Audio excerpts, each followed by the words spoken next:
Уважаемые участники Петербургского международного экономического форума, просим вас занять свои места, отключить мобильные телефоны и вспышки фотокамер. Пленарное заседание начнется через несколько минут. Dear participants of the St. Petersburg International Economic Forum, you are kindly requested to take your seats, switch off your mobile phones, and disable the flash on your cameras. The plenary session is starting in a few minutes.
Английский язык. Понятно? Понятно.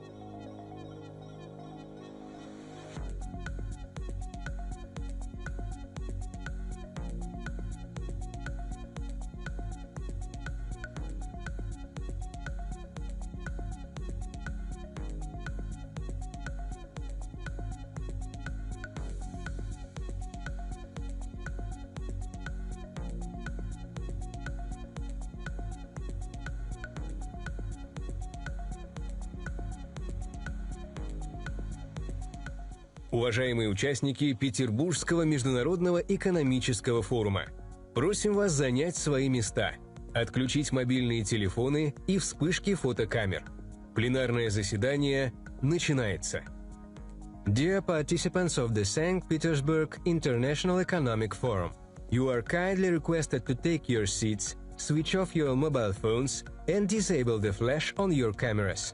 The plenary session is starting now.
Уважаемые участники Петербургского международного экономического форума, просим вас занять свои места, отключить мобильные телефоны и вспышки фотокамер. Пленарное заседание начинается. Dear participants of the St. Petersburg International Economic Forum, you are kindly requested to take your seats, switch off your mobile phones, and disable the flash on your cameras. The plenary session is starting now.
Уважаемые участники Петербургского международного экономического форума, просим вас занять свои места, отключить мобильные телефоны и вспышки фотокамер.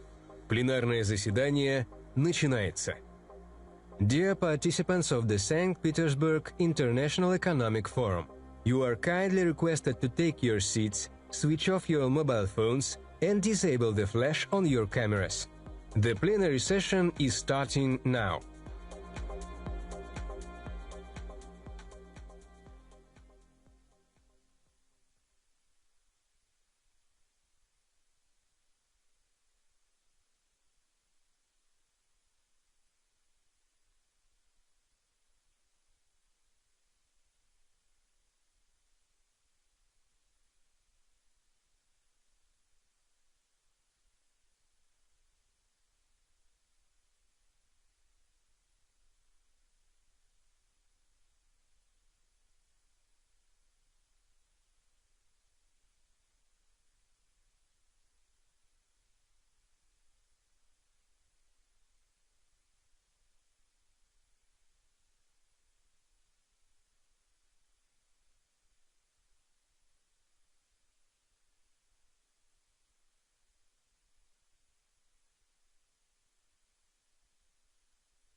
История нелинейна.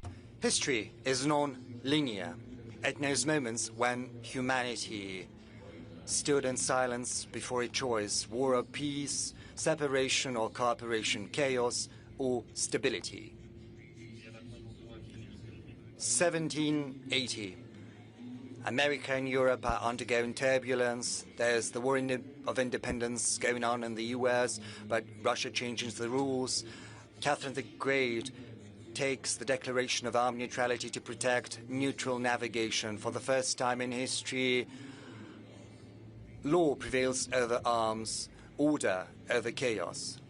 1942, the world is facing a lethal threat. Two systems are in opposition, but pragmatism prevails. The USSR, the UK, China, the USA enter into an anti-Hitler coalition because serious challenges require union. 2015, Syria is on the brink of collapse. It seemed Libya and Iraq would be repeated here, but Russia proposes the Astana dialogue, bringing together at the negotiating table irreconcilable enemies. The threat of terrorism has been ended. Right now, the world is entering the era of irreversible changes, fight for resources, conflict, opposition. The decisions made today will determine the fates of millions, but there is a power in the world that can put an end to destructive trends. A country which remembers the lessons of history and stands willing to cooperate for decades to come, and this power is Russia. This is the place where dialogue begins. this is also the guarantee that agreements will function. Pragmatic dialogue, the path to a stable future.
Дамы и господа. Ladies, gentlemen, President of the Russian Federation, Vladimir Putin. President of the United Republic of Tanzania, Samia Suluhu Hassan. President of the Republic of Uzbekistan, Shavkat Mirziyoyev. Vice President of the People's Republic of China, Han Zheng. Moderator of the plenary session, Gita Mohan.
Namaskar, Namaste, Zdravstvuyte, hello.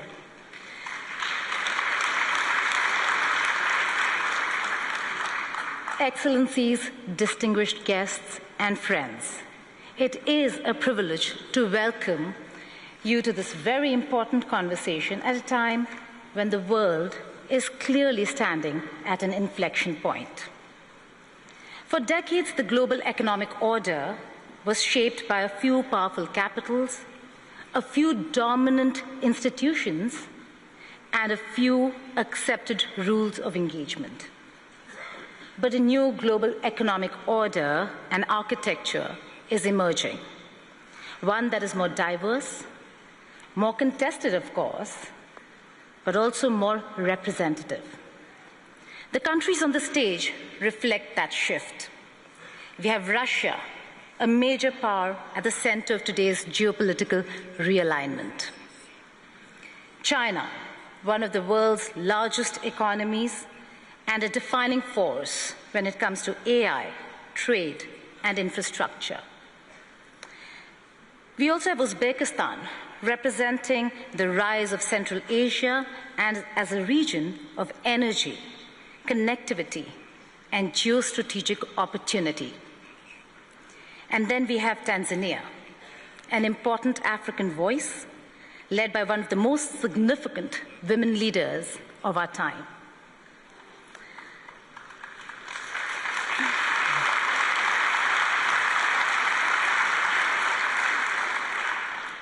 And of course, since the moderator is from India, we can say this stage also has a little bit of Indian spice, a little bit of balance, and just enough to keep everyone comfortable.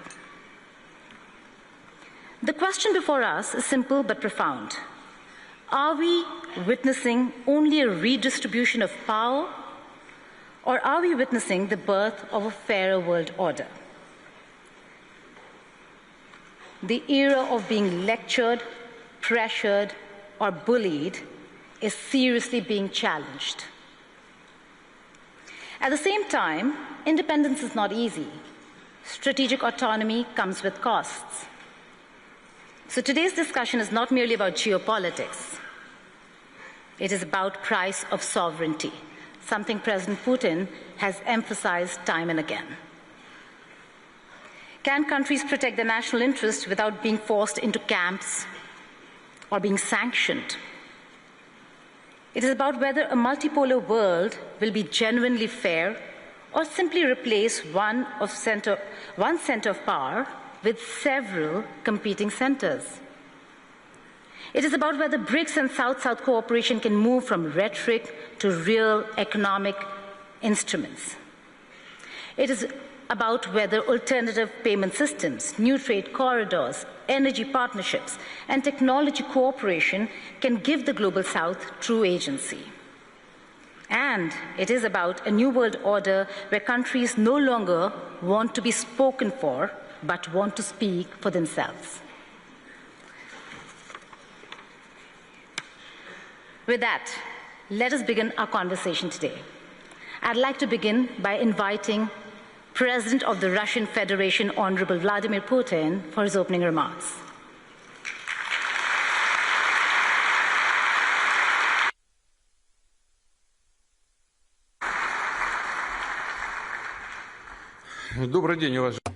Good afternoon, ladies, gentlemen, President Mirziyoyev,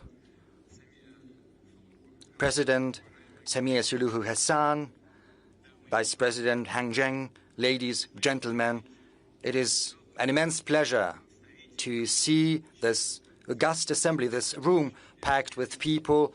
President Mirziyoyev and I have just exchanged our views, and he said the room is packed, which is testimony to the interest caused by the St. Petersburg International Economic Forum.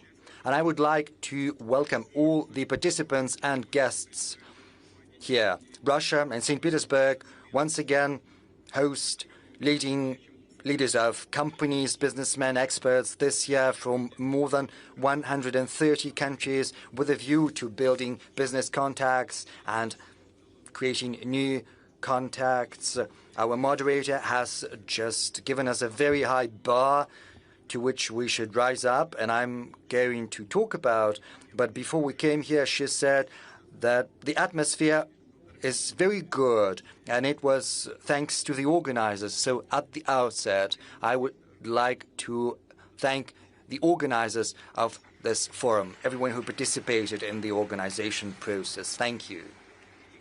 The unique nature, the attractiveness of SPIEF consists in this possibility of a frank dialogue on issues that are of interest to entrepreneurs, to whole industries and whole countries. And we're always open to those who are interested in working with other countries, those who stand ready to engage in mutually beneficial cooperation on equal footing. This approach, which consists in listening to one another, understanding the interests of one another, arriving at common solution, that is what harmonious path of development is all about.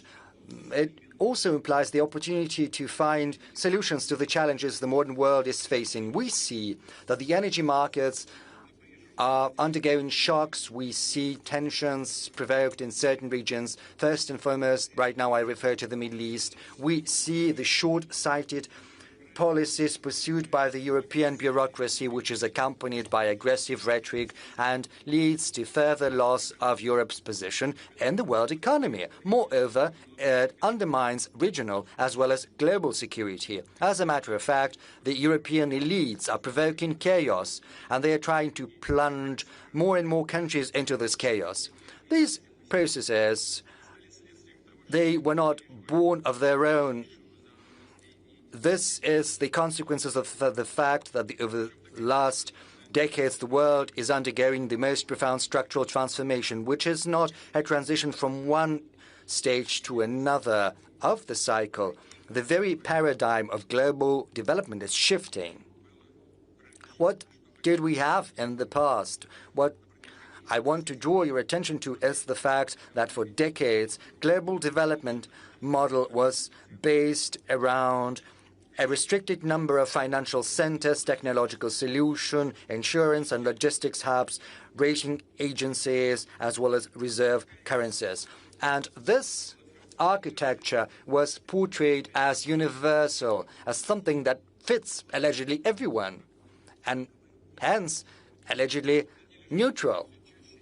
But as a matter of fact, it was increasingly often used as an instrument for political pressure and unfair competition when settlements, technology, logistics, and sometimes even access to information can be switched off in the blink of an eye in order to punish those who choose to act in their own national interests. Basically, this was a deliberately created system of dependence, or system for taking someone else's resources out of them.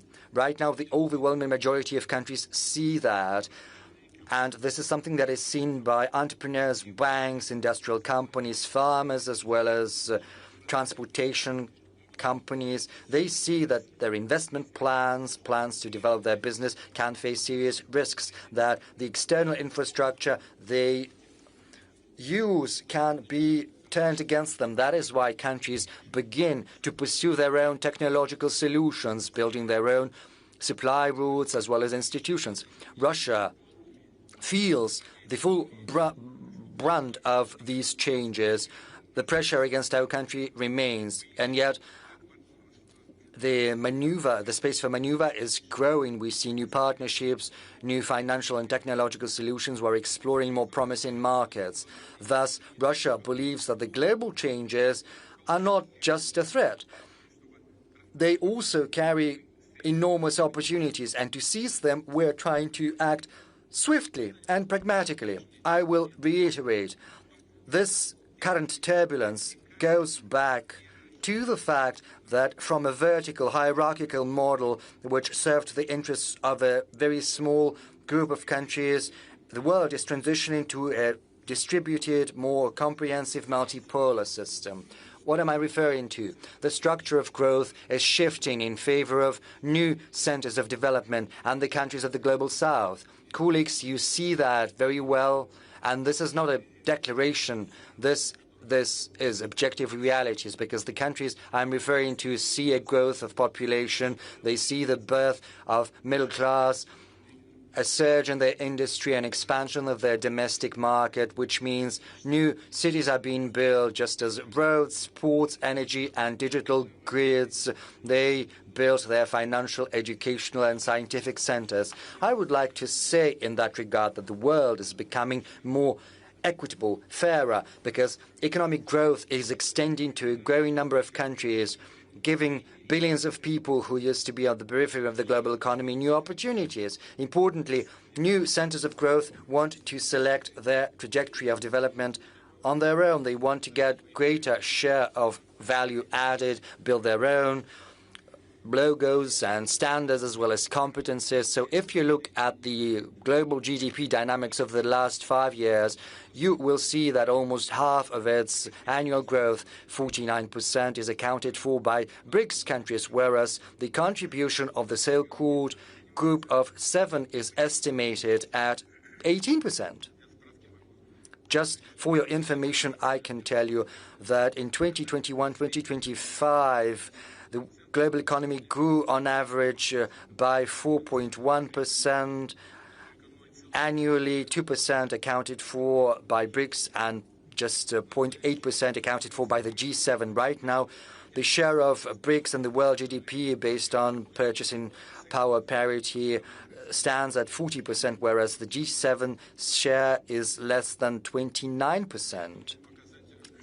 So BRICS has already overtaken the G7, and it did so back in 2020, but this gap is increasing.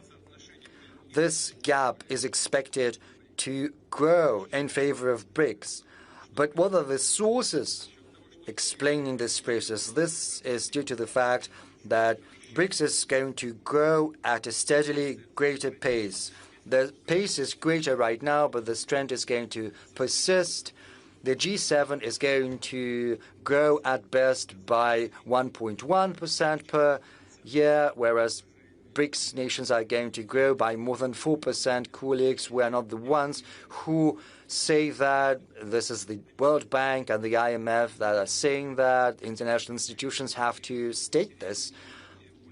Of course, it is more interesting to go there where the development is more dynamic. There is a possibility for building your production and selling your products, and that is why the center of the global trade as well as the financial system is going to shift. It is already shifting, and this trend is going to persist. For many years, most flows of trade, capital, and information were going through a handful of Western infrastructure hubs. Even when a good was flowing from one Eurasian country to another Eurasian country, the settlements, logistics, insurance, arbitration were all based on the institutions of third countries, which generated additional costs and created political dependence. Right now, international trade is becoming increasingly efficient. We see growth of supplies without intermediaries. Settlements and national currencies are expanding. New corridors are being set up. In Eurasia, I refer to North-South corridor, Trans-Arctic transportation route, as well as links via the Caspian Sea, Central Asia, the Black Sea, and the Middle East. All of these projects and logistics routes are the emblem of modern development as well as future development. To cite an example and to show that the global trade system ceases to be centered around the West, I can say that over the last 25 years, BRICS' share in the world trade in goods has more than doubled. Last year, BRICS accounted for almost 25% of the world export, and this indicator continues to grow steadily, inexorably, just as intra-BRICS trade is growing, and it has exceeded $1 trillion per annum. A special role is taken on by the connected countries that are linking together markets, technologies, financial flows, and the culture of doing business. And I'm not just referring to simple transit, carrying goods over a certain territory. The most important thing is to ensure trust, logistics, settlements, legal clarity, and technological compatibility. And this panel discussion is attended by the President of the Republic of Uzbekistan, whom I would like to welcome once again. I would like to thank you for being here with us on this panel. You are at the helm of the country, which is one of the centers of economic growth. Uzbekistan's population is growing rapidly. It is pursuing industrial plans, improving its agricultural as well as energy potential. Its domestic market is growing too. At the same time, Uzbekistan acts as an important link between Russia, Central Asia, South Asia, China, and the Middle East. When your individual development is harmoniously complemented by advantages of links to other centers of multipolar world. Well, these examples are going to be increasingly numerous, and this fully applies to another guest of ours from Tanzania. Once again, welcome, Madam President. Tanzania plays a similar role in East Africa. There's another important trend I would like to point out. The global trade architecture is drifting away from its original principles of the World Trade Organization, starting from the beginning of the 21st century. The number of bilateral, regional, as well as mega-regional trade arrangements has more than quadrupled. Why is this happening? The erosion of the World Trade Organization was set off by the very authors of these organizations, the Western nations to be more precise. When it benefited them, they promoted the WTO. WTO. They invited other countries to join.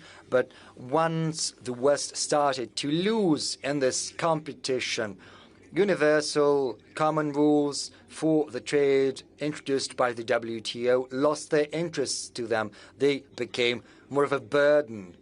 And that is when they turned to unilateral restrictions and so-called sanctions, and thus the Western countries basically switched off the WTO mechanisms, undermining trust in them. And once there is no trust, the institution can no longer function properly. And that means the businesses, the countries will have to find another solution, and they are doing that in the form of bilateral as well as multilateral trade arrangements.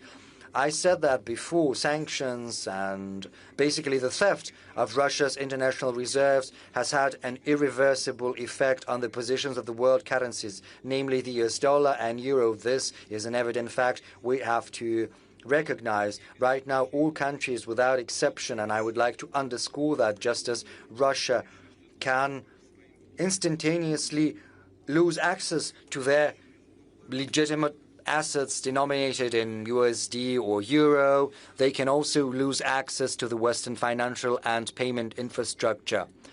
You and we understand that this is all about unfair competition. There can be different pretexts to start that, and they will always find something. In our case, this is the conflict in Ukraine. This can also be the conflict in the Middle East, conflicts in Africa, or the attitude towards the LGBT community. You can find fault with anything, but the basic rationale is basically unfair competition. Another thing that undermines trust in the West is the deplorable state of their public finance. I refer to high public debt and high budget deficit. The Eurozone public debt rose to 81.7% of the GDP in 2025. The worst indicators, they are in Greece 146, Italy 137, France 115, Belgium 108%, whereas in Russia it's 16.4% only of the GDP. Well, it's floating a little bit. Yesterday I spoke about that, meeting the heads of information agencies, news agencies. Some experts say it's 15.8, but, you know, the figures are incomparable. The deficit of the euro budget in 2021 stands at 3.1% of the GDP. Poland has a maximum deficit of 7.3%. Belgium has a deficit of 5.2%. France, the deficit of 5.1%.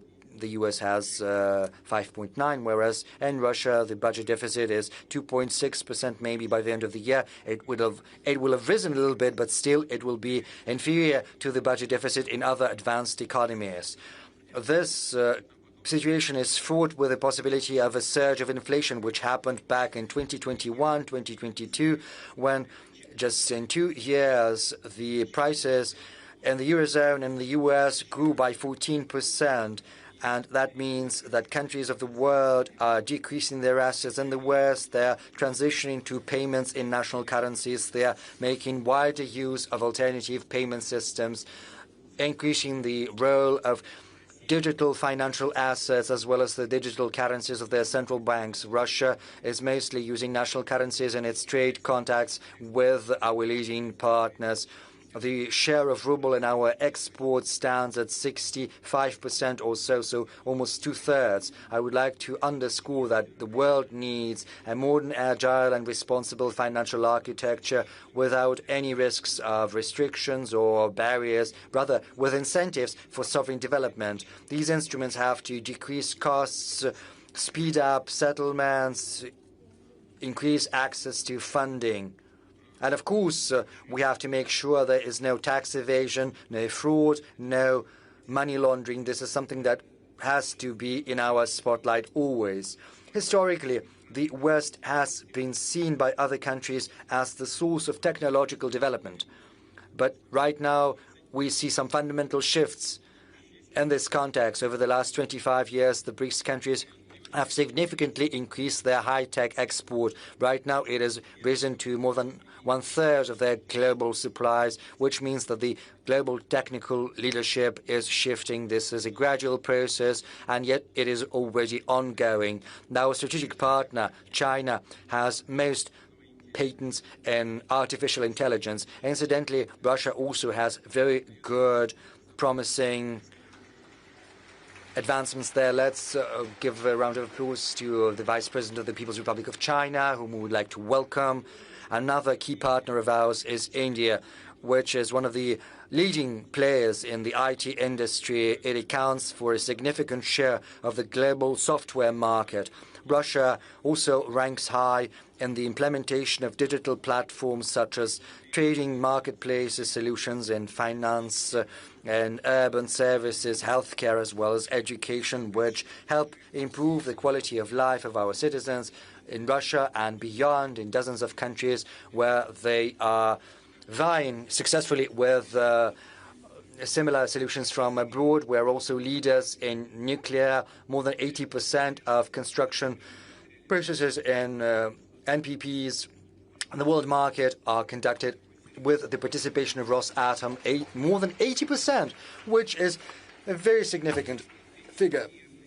We have very good engineering as well as technical groundwork in managing water and energy resources, which is gaining an increasing attention in Asia, Africa, and on the world in general. I believe colleagues participating in the panel discussion will agree with that.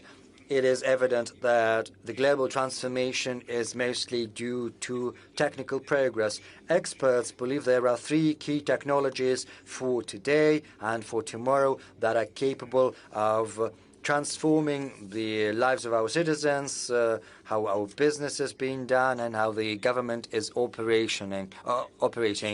I refer to artificial intelligence, which allows processing big chunks of data and making the best solutions in almost all fields. Another technology is autonomous systems, which can radically increase labor productivity and transform whole industries. And third, platform-based solutions, which allow market participants to work directly in real time and autonomously to exchange information and to conclude deals. Experts and scientists believe that the countries and groups of countries that have their own set of technologies in AI, autonomous systems, and digital platforms will become centers of sovereignty in a multipolar world. Moreover, without these technologies, real sovereignty is going to be unachievable. I would like to underscore the technological base is of paramount importance to countries with big population, vast territories, and unique cultures. These countries can't act as simply consumers of solutions offered by someone else. Otherwise, they risk becoming subject to foreign control via foreign platforms. And the question is how these platforms are going to be used. So big countries, true civilizations, are facing a historical choice. Either they come up with their own platforms and technological systems, or they are relegated to the digital periphery. And one should not be laboring under any delusion. First, foreign services can be very convenient, but then, sooner or later, you will see what the price of this dependence is gonna be. Russia has learned its lesson. We saw that certain suppliers of software left the market. We saw payments blocked. We saw how politics interferes within commercial relations. That is why we're going to strengthen our critical infrastructure, and we will only cooperate and interact with those partners that honor mutual reciprocal obligations and commitments. We have this experience with the People's Republic of China for many years. China is Russia's strategic partner, a genuine one. Our economic cooperation covers almost all fields, from high-tech to transport to mechanical engineering to energy. Distinguished friends, as I said, the global leadership in the world economic ties is conditional on whether the country can ensure its own sovereignty. I wouldn't be exaggerating if I say that this race for sovereignty has started, has kicked off, and it's gaining traction. We're not just talking about the capability to oppose external pressure and defend national interests. This is about the quality of the government, the economy, and society. Sovereignty implies being smarter and being stronger. That means being able to better manage your resources, to better invest, including in your technical development. I will highlight that genuine sovereignty requires efficiency. We can't say that we are sovereign, and that is why we can afford to be expensive, slow, and inconvenient. Quite the contrary. In each and every field, we have to act the best, with the greatest efficiency, producing better, increasing the income of the government, business, and citizens. In difficult environment, Russia continues to reinforce its sovereignty rather than being isolated. It expands its circle of partners. It's true that the economic dynamics is moderate, and we'll probably get back to that, but I would like to remind you about the task fixed before the government starting from next year. We need to resume steady growth of our economy. We can only do that if we increase capital expenditure, launching a new investment cycle. In 2021-2024, investment growth in Russia was almost 38% in real terms. Last year, of course, there was a certain drop. I would like to draw your attention to the following fact. The launch of the new investment cycle is the key task of the economic authorities, whereas growing the investments is the most important KPI. It's important that economic growth should be well balanced. It should be based on domestic demand and combined with further reductions in inflation. And inflation has slowed down significantly, and it keeps going down. I think I mentioned that inflation in this year is expected to be around 5.2%. Colleagues and I are in regular discussions about the economic agenda, and I would like to point out that the industrial output, the GDP, and consumer activity in Russia, all of that is now in the black. In April, industrial production in Russia grew, despite all the problems that we have been facing. I think we will face questions about that today too, but at least in April, industrial production in our country grew by 1.9%, including the processing industry by 3.1%, while the retail volume of trade increased by 6.5%. In April this year, the GDP grew by 1.3%, and in January to April this year, the GDP grew by yet another 0.2%. Here's what I would like to say. We do hear certain criticisms from all parts saying that we're going down. Yes, we have gone down to the exact level where the countries of the Eurozone have been for the past many years. The most important factor is that we have preserved the foundations of our macroeconomic policy, and I am sure that we will keep moving forward and upwards, and we must reinforce these trends. And the positions, the standing of our country in the world and our sovereignty must become ever stronger. Therefore, I would like to share certain ideas about what kind of sovereignty we require. Firstly, as stated previously, a sovereign economy is based on end-to-end integration of technologies, the use of advanced solutions, which simplify the work of businesses and automate numerous processes, and thereby assist us in increasing productivity and the economic efficiency in general. This is especially relevant in the areas of defense and security. Russia is showing good results in the integration of digital platforms in all the areas of our economy. Growth a year in this field, our country is one of the global leaders in this area. This shows the quality of Russia's digital platforms that bring benefits to the Russian producers and foreign suppliers as well. Today, I mentioned our friends and partners from the Republic of Uzbekistan. I will give you an example. The volume of trade in Uzbekistani goods using the Wildberries platform alone in 2023 amounted to $418 million. That was in 2023. In 2025, it amounted to almost $1.5 billion, potentially reaching more than $2 billion this year. What does this mean? The producers of various kinds of goods, including small and medium-sized enterprises and producers, use this platform to access the Russian market. And more than just the Russian market, they have access to other markets as well. And the volumes keep growing.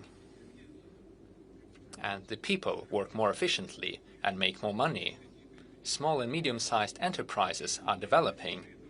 And at the same time, this happens using modern logistics, modern systems of taxation and fee payment. And we can only welcome such solutions. The volume has already grown by 3.5 times and continues to rise, thanks to access to all the consumers on the Eurasian economic space, and access to the partner countries, for example, in the dynamic African continent. This is also what we see using our platforms. Today, this Russian platform opens opportunities for businesses to reach more than 500 million potential customers across the world, and the numbers keep growing. Therefore, Russian digital platforms become a true driver for developing our partners' economies. The introduction of platforms in Russia involves trade, transportation, finance, logistics, tourism, as well as healthcare, education, media, and other spheres. We must build up work in this area and continue integrating digital platforms using artificial intelligence and autonomous systems. We have adopted a national AI development strategy. I will ask the government to prepare similar national strategies for the development of autonomous systems and digital platforms.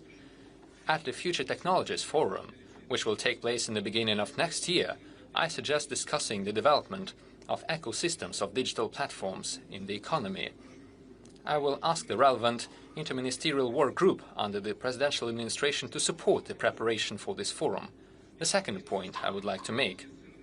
Today and in the future, the sovereignty of the country is defined by people, their knowledge, their professionalism, their capacity of learning new technologies, creating new advanced goods, services, and entire niches in the market. These professional skills must be well paid. Only in case we ensure high quality of living and high salaries, our country shall be competitive and successful from the demographical standpoint.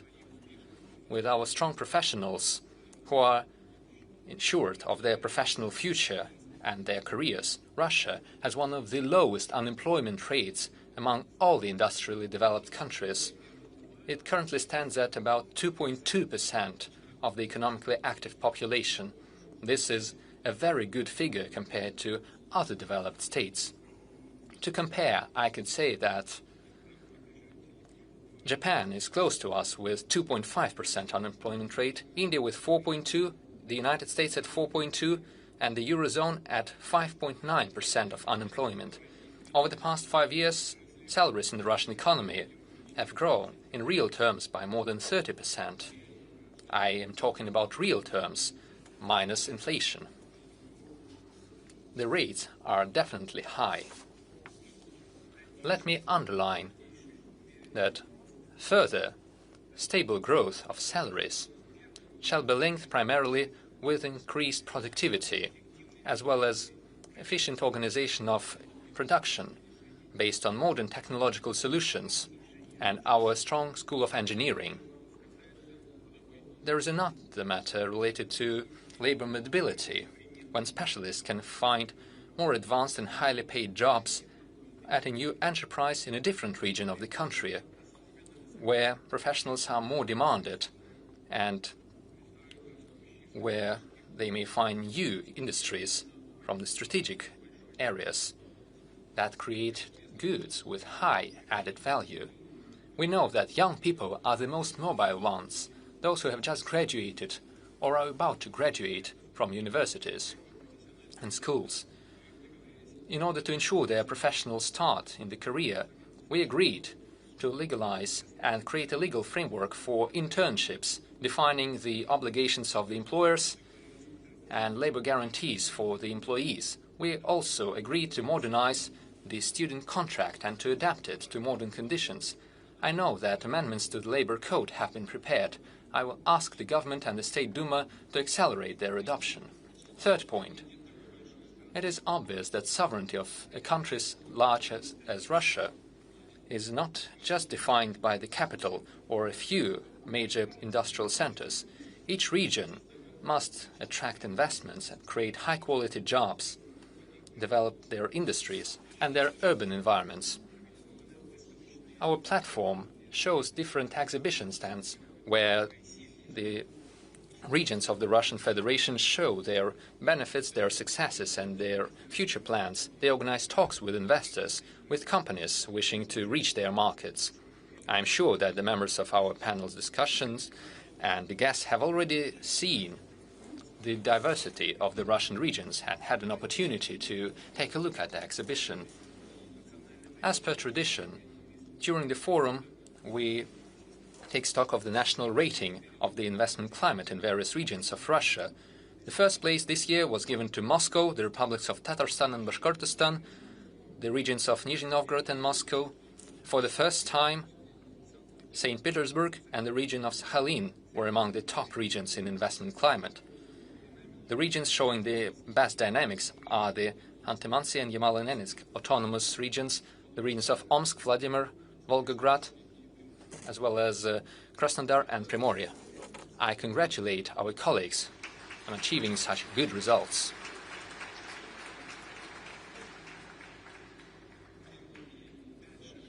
We shall continue providing the necessary financial support to the regions, including using the infrastructural budget loans. Over the past 4 years, this tool has been used to allocate over 1 trillion rubles to the regions. Up to 2030, we're expecting to send another 750 billion rubles.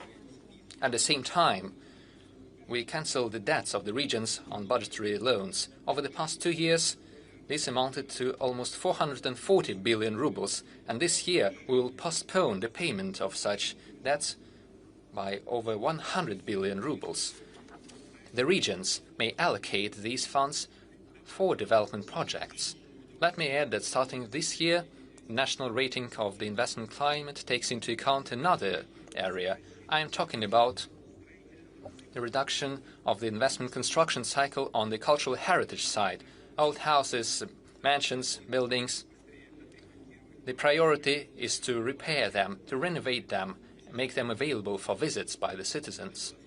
This is especially relevant for the cities of central Russia, for our tourist points of attraction, including those on the world-renowned route of the Golden Ring. Let me take note of successful work on cultural heritage sites in the regions of Yaroslavl and Nizhny Novgorod, Lipetsk and Novgorod, as well as the Republic of Tatarstan. I hope that other regions will follow their example. Speaking of the restoration of cultural heritage site and speaking of development of the regions of our country, it is important to use the capacity of our business partners, major enterprises playing a defining role in the economies of certain regions. A decision has been taken to prepare mechanisms for the involvement of such enterprises in the construction sphere, in the construction of social infrastructure, kindergartens, schools, hospitals and clinics. I will ask them to finish this work in the shortest terms. We have agreed that major state companies and corporations shall move from Moscow to the regions in order to decrease the load on Moscow and give a new push to the development of businesses in the regions, to increase their revenues and to create new jobs. Mr. Sobyanin, this wouldn't hurt Moscow, I believe. We have positive examples of such relocations of major enterprises like the Roshydro Company and PSB Bank. The United Engine Construction Corporation has also taken similar decisions. The Russian Railroad Company is finalizing such steps, and other railroad construction companies are also considering such decisions. I understand the difficulties related to the relocation of companies, but we need to be more active in such efforts. Furthermore, modern entrepreneurship is not only about business development. This is a truly creative work, which creates a more comfortable urban environment and entire new cities which are comfortable and attractive for life. We have such examples. I believe it is important to support initiatives of private investors to give them more creative freedom using new economic and constructive solutions, to connect high-tech investments, tourism, culture, creative solutions and local identity as part of the special legal regime. We also need to consider the possibility of collective investment into urban environment projects. I'm talking about the mechanisms that would allow the citizens to be directly involved in the development of their own region or their village, to invest into the improvement of the places where they live. I ask the government, together with the Institutes of Development and the Strategic Initiative Agency, to establish the legal framework for that. The next point, a strong sovereign dynamic economy means more private initiatives. It is the entrepreneurs and companies who establish new market niches, produce new goods and services, and stimulate employment. To ensure high business activity, we need predictability and stability of the investment climate. Business shall clearly understand the taxation system, the tariffs, the regulations, the measures and mechanisms of support by the state. In general, they must understand the working conditions for years to come. We have already fine-tuned the taxation system, and we have created the system of supporting investments at the federal and regional level. We cooperate with the business community, and we have prepared a national model of target conditions for doing business. I'm talking about specific steps to simplify registration of companies and for filing financial and taxation reports. We shall continue such work, making it more comfortable, to connect companies to the infrastructure, to improve the efficiency of law application and so on. Let me emphasize that the national model must bring tangible results for businesses and for entrepreneurs. I will say a couple of words about the systemic work with small and medium-sized enterprises. We have done a lot to make sure that the young entrepreneurs can easily start a new business, start their production and provide highly demanded services for the population. As businesses grow and develop, sometimes there are certain organizational difficulties and additional financial burdens, and not every entrepreneur is ready to deal with them. We must minimize such costs and ensure a seamless transition of businesses to the higher category, including using ready-made digital solutions and individual support and assistance. I ask the government, together with the Web Bank and with the business communities, to prepare a concept for a smooth transition for growing businesses, which would encompass all the stages from self-employment to individual entrepreneurship and then to an enterprise with all the boons of corporate management. And we must take into account the transition of the economy to greater use of digital platforms. Let me point out the following.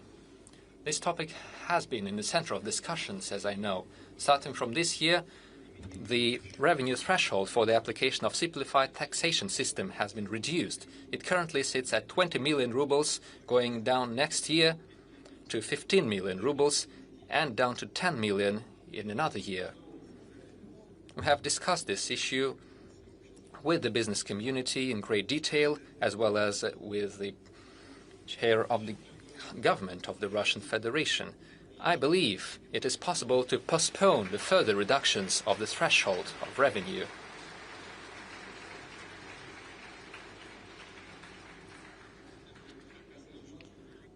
I knew that there would be a vivid reaction to these words from the audience. We must keep this at the current level. I will not give the specific timelines, but the further the better. I ask the government, together with the members of the State Duma, to take the necessary amendments. And together with the representatives of business communities, I suggest thinking about more preferential and comfortable rates and conditions for small and medium-sized enterprises in the production areas. I think this would have a positive effect on establishing a more fair and competitive business environment. This task of the so-called whitening of our economy has been set forward, and we will advance in finding a solution. And the next point, a strong and sovereign country cannot be closed off or isolated. Life has proven that we must produce critically important produce and goods. We must reinforce the infrastructure that has the highest importance for state security, for entrepreneurs, and for improving the quality of life. At the same time, we must build up links with our foreign partners, establish cooperation, advance trans-border projects. We shall continue carrying out our plans to expand our automobile roads and railroads using Russian technologies. We shall develop the network of high-speed railroads. We already have the pilot project, the Moscow-St. Petersburg Railroad. We shall also expand the capacity of seaports and the Trans-Arctic Transportation Corridor as a global artery. We shall develop the Russian trade and icebreaking fleet, build tankers and other vessels of different classes. Our goal is to become one of the top 10 countries in the deadweight of our trade fleet. I ask the government, the transportation ministry, to continue working to increase the attractiveness of our national trade flag. Our own logistical and industrial, technological and financial resources and a predictable environment for businesses and professional development are great competitive advantages in the global market. These are the preconditions for successful work with the countries and the investors interested in cooperation and partnership, with those who want to build up mutually beneficial alliances with us, those who want to invest into Russia, into joint businesses, and invite our Russian companies for cooperation. I am sure that the organization of events such as the St. Petersburg Economic Forum shall make a great contribution into this major and very important work, allowing all of us to achieve new success to ensure the flourishing of our countries and peoples. Thank you for your attention.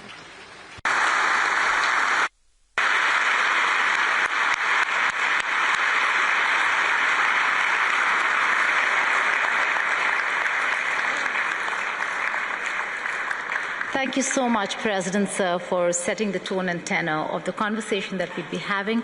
But before we go further, let me invite the President of the Republic of Uzbekistan, Honorable Shavkat Mirziyoyev. Thank you so much, sir. Please.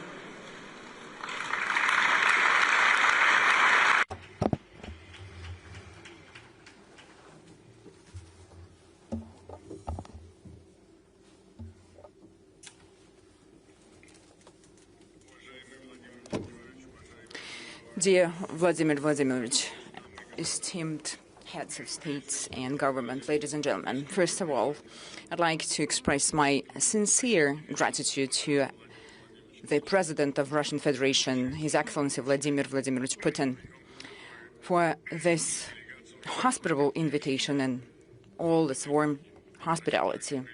And we all feel it here in St. Petersburg. I would also like to welcome Her Excellency, the President of Tanzania, Madam Samia Suluhu Hassan, and His Excellency Mr.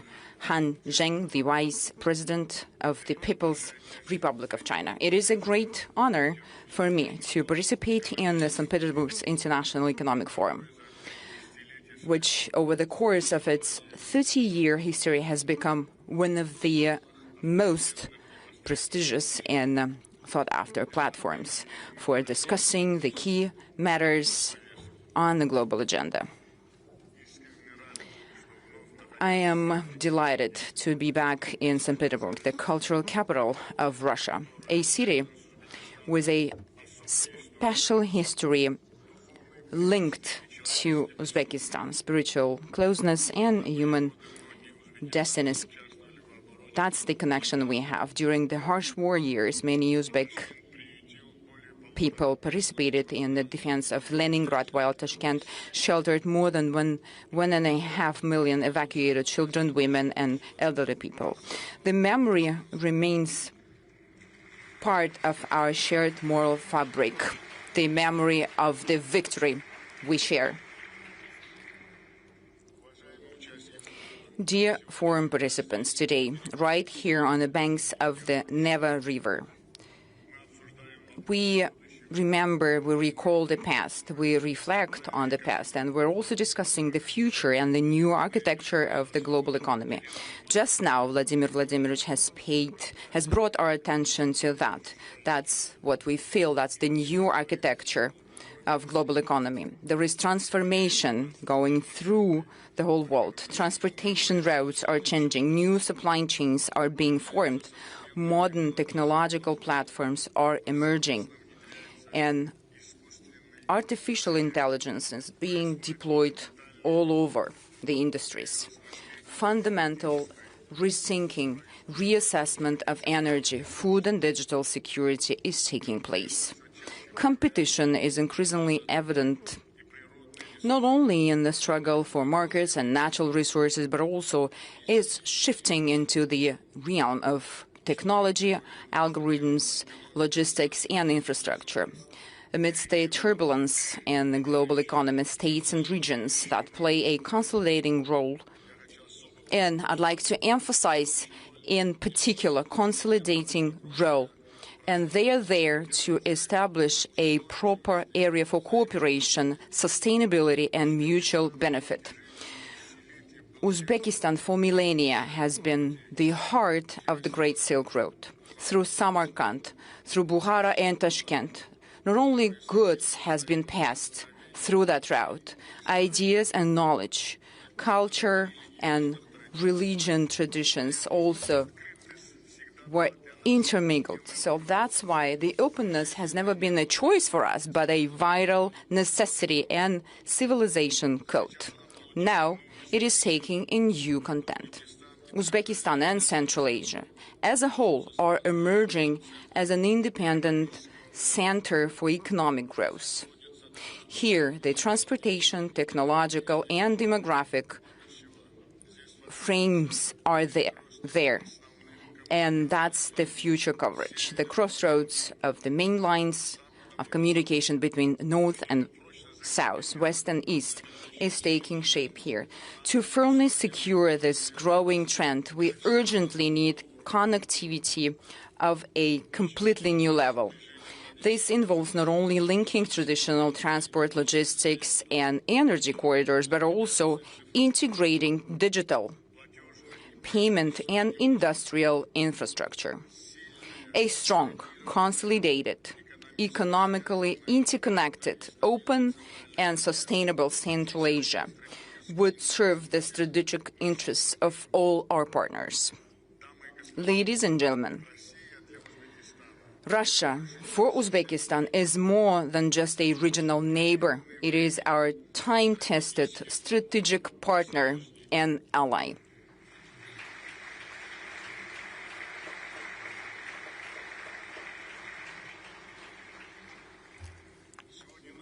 Today, our relations have entered a new era. Our cooperation has become multi-level, multifaceted. We've progressed from just simple trade in goods and commodities to complex industrial chains, technological alliances, joint engineering, and localized production.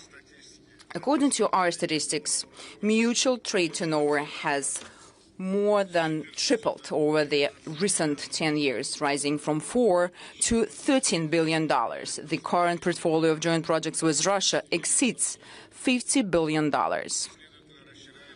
Trade and economic cooperation between the regions of our two countries is steadily expanding. Our main partners are involved completely, Moscow and St. Petersburg, the Moscow and Leningrad regions, Tatarstan and Bashkortostan, the Krasnoyarsk and Perm Krai, and those are actively involved in the processes, which are also representing other Russian regions. The value of the interregional projects that they are implementing amount $5 billion with an additional investment package of $5 billion in the pipeline. The cooperation encompasses all key industries, including energy, chemicals, and petrochemicals, mechanical engineering, agriculture, logistics, textile, food industry, and many other sectors. Among these, the joint industrial park in 5 regions of the Republic of Uzbekistan, and that gives strong results for our joint efforts. So the establishment of rail car manufacturing cluster in Tashkent deserves special attention. I'd also like to focus on the energy sector. Through investment projects, including those involving Russian partners, we've increased our electricity production by 1.5 times, from 58 up to 87 billion kilowatt hours. We plan on increasing generation up to 120 billion kilowatts by 2030, 54% of which will come from renewable energy sources. Our capacity will also be enhanced with the commissioning of the first hybrid nuclear power plant in Uzbekistan, with the great involvement of Russian Federation. Well, yesterday you were witnessing, we participated together with His Excellency Mr. Vladimir Putin. We've attended the first concrete pouring ceremony for the construction of the first nuclear power plant. For us, it's a long-term development project. We also develop our new School of Engineering. We adopt advanced technologies. We also intend to collaborate in other areas of the peaceful use of atomic energy, such as medicine, agriculture, industry, and science. Dear friends, under current conditions and circumstances, technological and industrial cooperation between Uzbekistan and Russia should not be confined to bilateral level only. We are focusing on broader areas of cooperation, spanning industrial potential, resources, markets, and expertise. Therefore, we are initiating the formation of a Eurasian technological industrialization belt.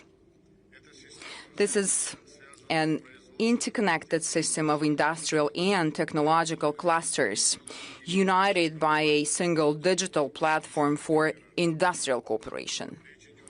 We're talking about creating full-cycle chains from technology development and personnel training to the localization of industrial manufacturing and entering into foreign markets. We propose implementing this initiative on the basis of the already proven platform INNOPROM Central Asia. And I'd like to emphasize here that within this period of time, within these years, we were able to gain great experience of joint efforts. It is held annually in Tashkent. This approach will enable businesses to find partners directly and establish mutually beneficial relationships. Ladies and gentlemen, well, indeed, digitalization is a promising area of cooperation. There is no doubt in that, as it is becoming a new language of economy. While infrastructure used to mean roads, pipelines, and power lines, today it primarily entails digital platforms. They form an entire ecosystem comprising jobs, logistics, payment services, and new export opportunities. Uzbek businesses are actively developing digital solutions and are open to technological partnership with a wide range of countries.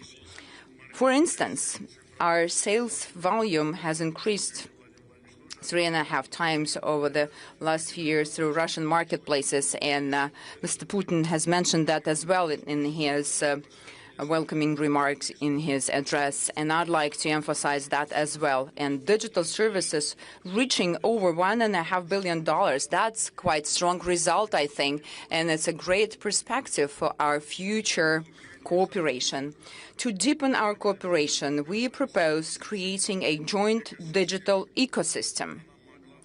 This could initially include aligning regulations for digital trade and urban services, further promoting Uzbek and Russian brands on mutual platforms, establishing a unified digital employment profile, and developing artificial intelligence-based products.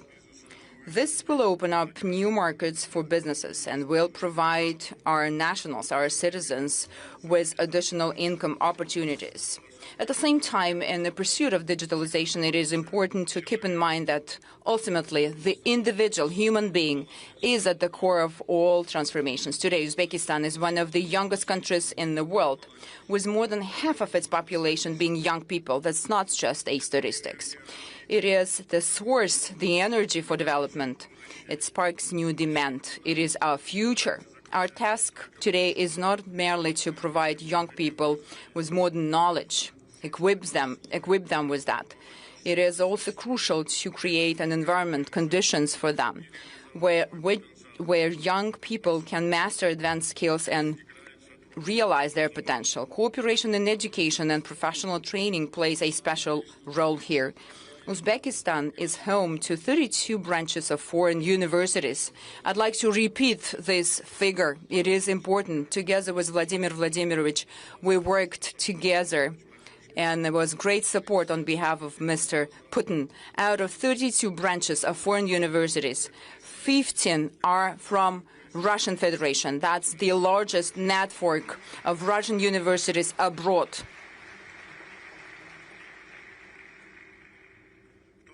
At the same time, vocational education is of a great importance, especially with an emphasis on implementing practice-oriented training programs. We already have some successful examples, such as launching of the first joint engineering schools in Almalyk and Tashkent. Online learning services could be an efficient mechanism for cooperation in this area, as they would enable young people even in the most remote regions to acquire the necessary knowledge. That would fundamentally change the labor mobility model and elevate its organization to a qualitatively new level. So in that regard, we propose creating a joint online platform for human capital development. The platform will link education, professional training, and the labor market. The system could integrate educational programs, language and IT courses, support for young entrepreneurs, and access to employers. For the youth, it will be a clear pathway into new economy. For businesses, it will be a great access to a pool of trained specialists. For universities and colleges, well, they will benefit from connection to real market demand. For Uzbekistan and Russia, it represents a long-term, and that's the most important thing, investment in our most valuable asset, our people. And if Vladimir Vladimirovich would support me on that, we will task our respective ministries to launch such a platform without any delay. Vladimir Vladimirovich, can we do that? And I would like to highlight tourism as a separate humanitarian foundation for our partnership. This industry is best suited to foster the economy of trust. When people come to Uzbekistan, they experience not only monuments and cities, but also the culture, hospitality, the business environment, and business opportunities. In 2025, we hosted nearly 1 million Russian visitors, and we are ready to welcome even more this year. To this end, we are developing our tourism infrastructures, and not only that, but also creative economy. By 2030, creative economy will account for 5% of our GDP. Thereby, it will become one of the key drivers of economic growth. In order to strengthen cultural and humanitarian dimension of our cooperation, we propose launching the project named From Samarkand to St. Petersburg, and that will be Creative Tourism Corridor.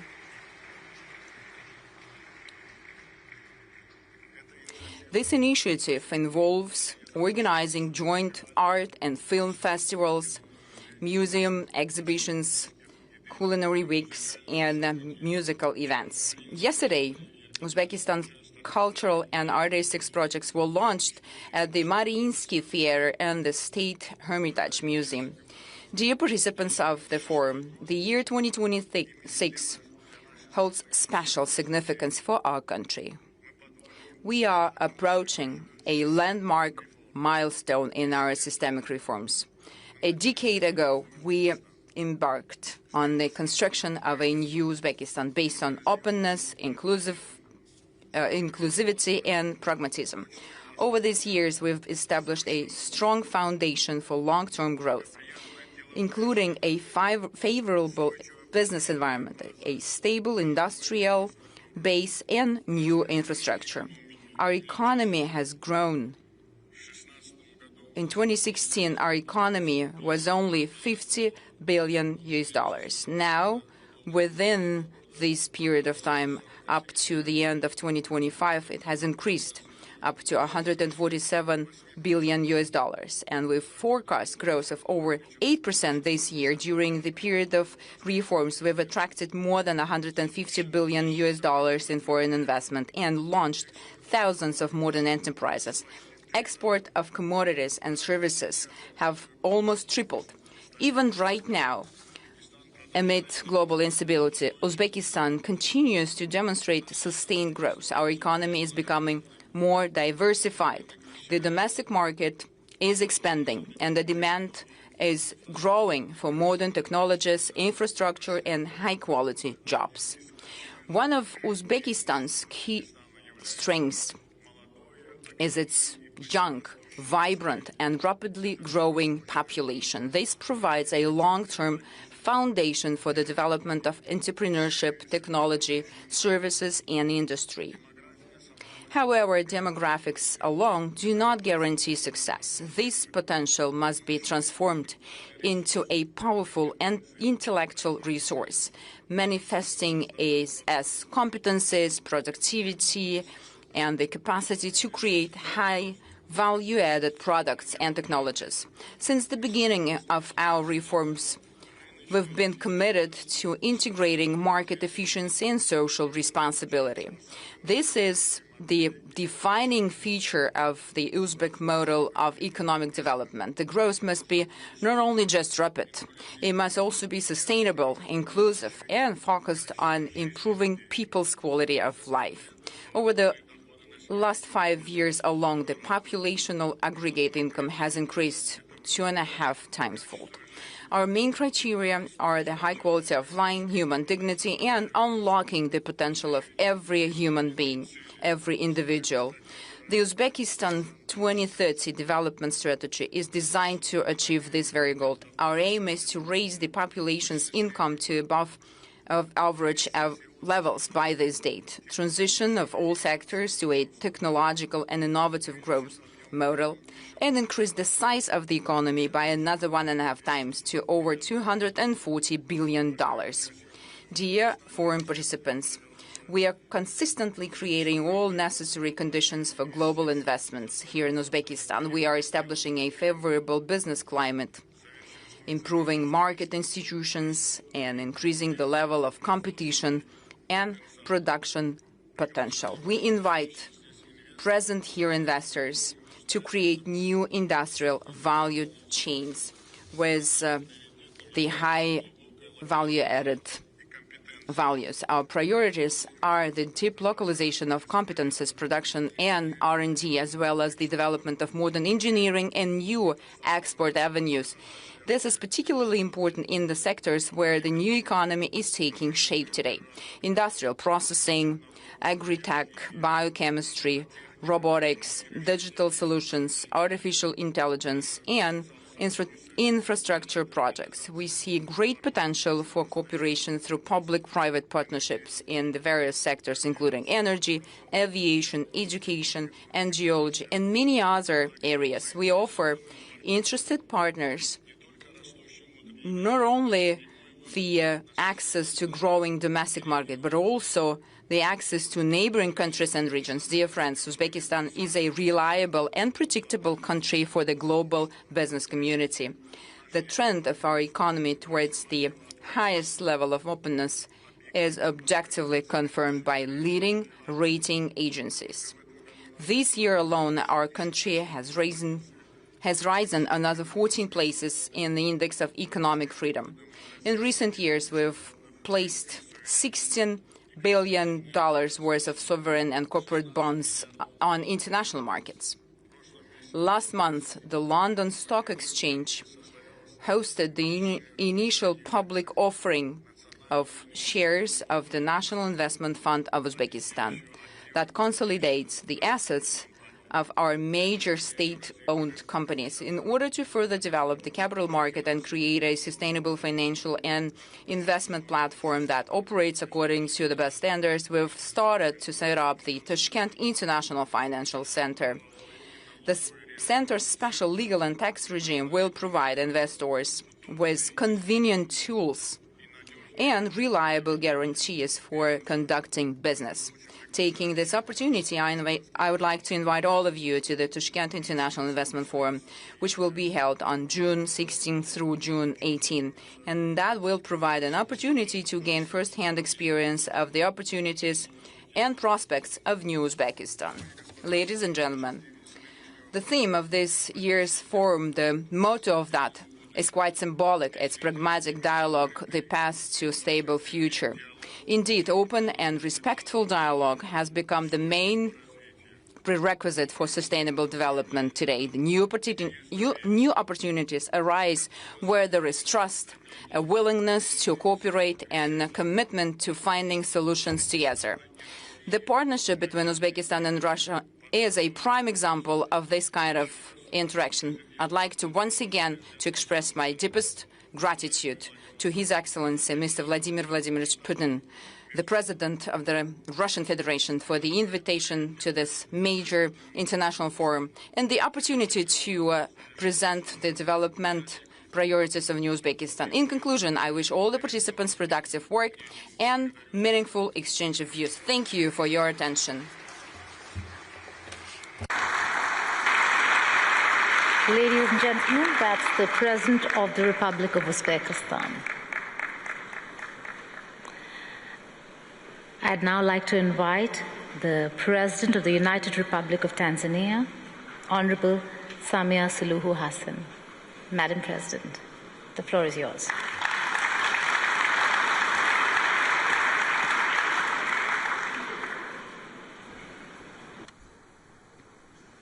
Your Excellency, Vladimir Putin, President of the Russian Federation, and our gracious host, Your Excellency Shavkat Mirziyoyev, President of the Republic of Uzbekistan, Your Excellency Han Zheng, Vice President of the People's Republic of China, honorable ministers and heads of delegations, distinguished captains of the industry, scholars and friends of Africa, ladies and gentlemen. At the outset, permit me to convey warm greetings from the fraternal people of the United Republic of Tanzania, greetings from the snow of Mount Kilimanjaro, the highest freestanding mountain in the world. Thank you. Greetings from the great plains of the Serengeti, where the wildebeest migration writes one of nature's oldest and most magnificent stories, and greetings from the Spice Island of Zanzibar.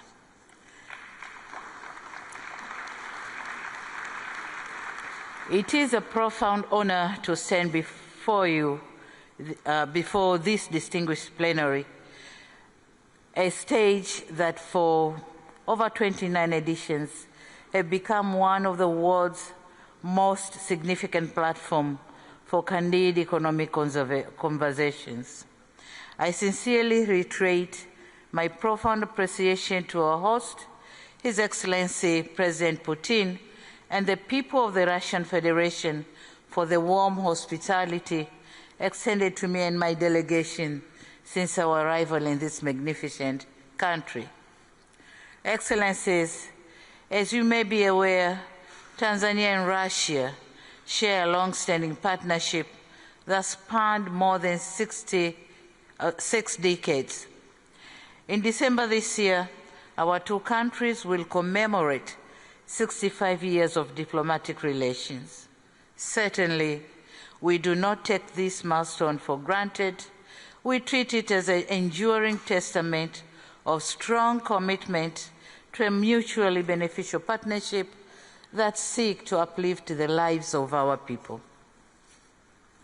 Excellencies, Tanzania is one of the fastest growing economies in Africa. Our economic growth currently stands at 6% and projected to expand to 6.3% by the end of this year. The goal is to attain an upper middle income economy status with a per capita income of around 7,000 United States dollar, in line with the Tanzania Vision 2050. In order to achieve this goal, we are building 3 pillars at once. We are prioritizing construction of transport infrastructure, including the Standard Gauge Railway, with plans to connect the Dar es Salaam port to the land-linked countries of Rwanda, Burundi, and the Eastern Democratic Republic of Congo. On the same note, the 5-year development plan 2026-2031 outlines plan to extend the railway networks connecting Tanga port at the north of Tanzania to Musoma port in the Lake Victoria, and this is to facilitate transportation facilities in Lake Victoria to the neighboring countries.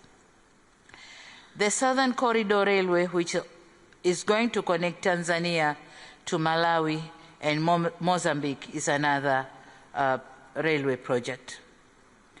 We have successfully completed the construction of the Julius Nyerere hydropower project, which has added more than 2,000 megawatts to our national grids, planned to generate 8,000 megawatts by 2030 and 70,000 megawatts by 2050 are underway. On the other hand, we joined hands with Uganda in implementing the East African oil pipeline that will transport crude oil through our territories to global markets. Similarly, we are expanding the soft infrastructure by increasing the broadband coverage to more than 95%, also building of more data centers and extending cross-border fiber as part of our national ICT broadband project. This project stretches beyond our borders and connects to the neighboring countries of Kenya, Uganda, Rwanda, Burundi, Zambia, Mozambique, and Malawi, positioning Tanzania as a regional digital hub for land-linked countries. Excellencies, allow me now to narrate a thought that I believe deserves a place in this forum. By 2050, 1 in 4 human beings in this planet will be African. Africa will be the only continent on Earth still adding workers to the global labor force on a large scale. Africa will host 9 of the world's 20 fastest growing economies. Africa's middle class will exceed 1 billion people, and the African Continental Free Trade Area, when fully operational, will constitute the largest single market in the world by population. This is not just a forecast, but an arithmetic. Africa is destined to grow. The question, however, is on what terms, with which partners, and whose model of growth. Africa somehow has chartered, Africa somehow has chartered its own development model. It is clearly articulated in the African Union's Agenda 2063, operationalized through the African Continental Free Trade Area, the Program for Infrastructure Development in Africa, and the development plans in our regional blocs.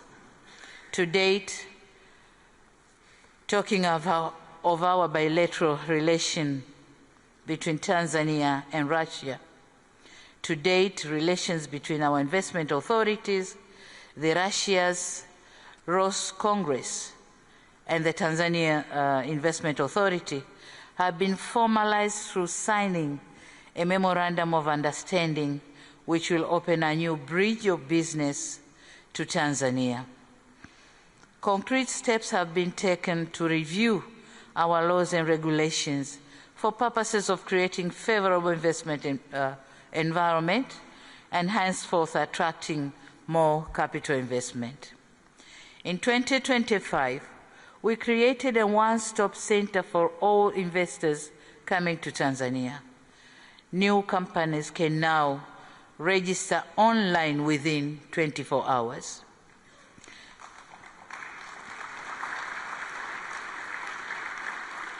And this has transformed Tanzania into the fastest growing investment destination in Africa, receiving around 12 billion worth of foreign direct investment in 2025 compared to merely 3 billion in 2021.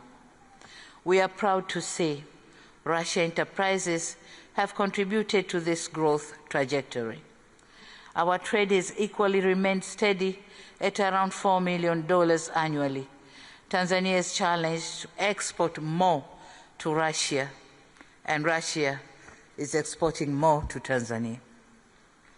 Ladies and gentlemen, at this juncture, allow me to mention 5 main projects which we are here to seek partnership from international business community. First, we are delighted to inform you that Tanzania is embarking in one of the most ambitious port infrastructure development encompassing special economic zone.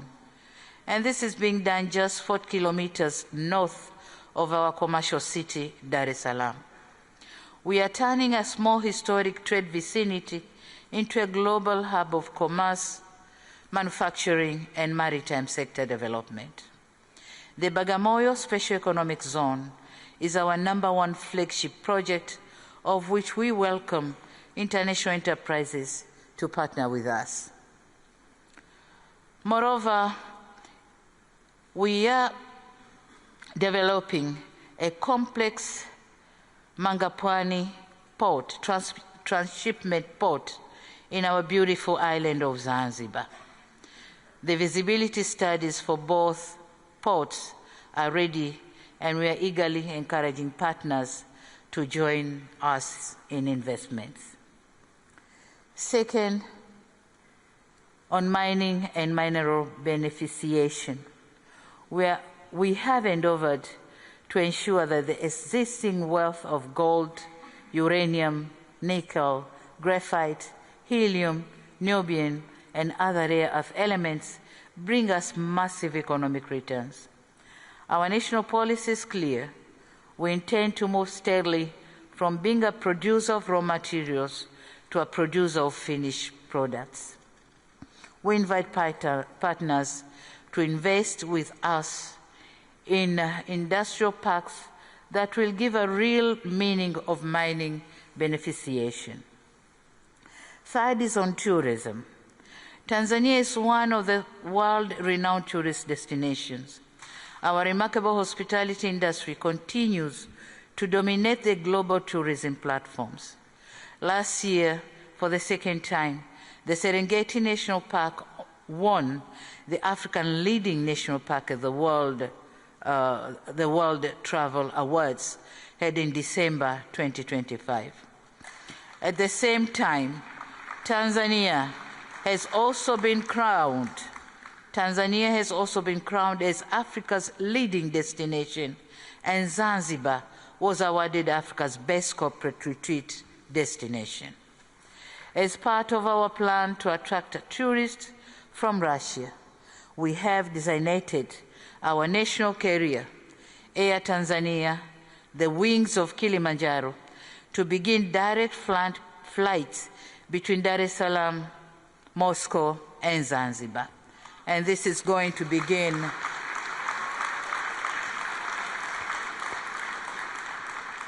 the first flight is expected to be on the 2nd of July this year.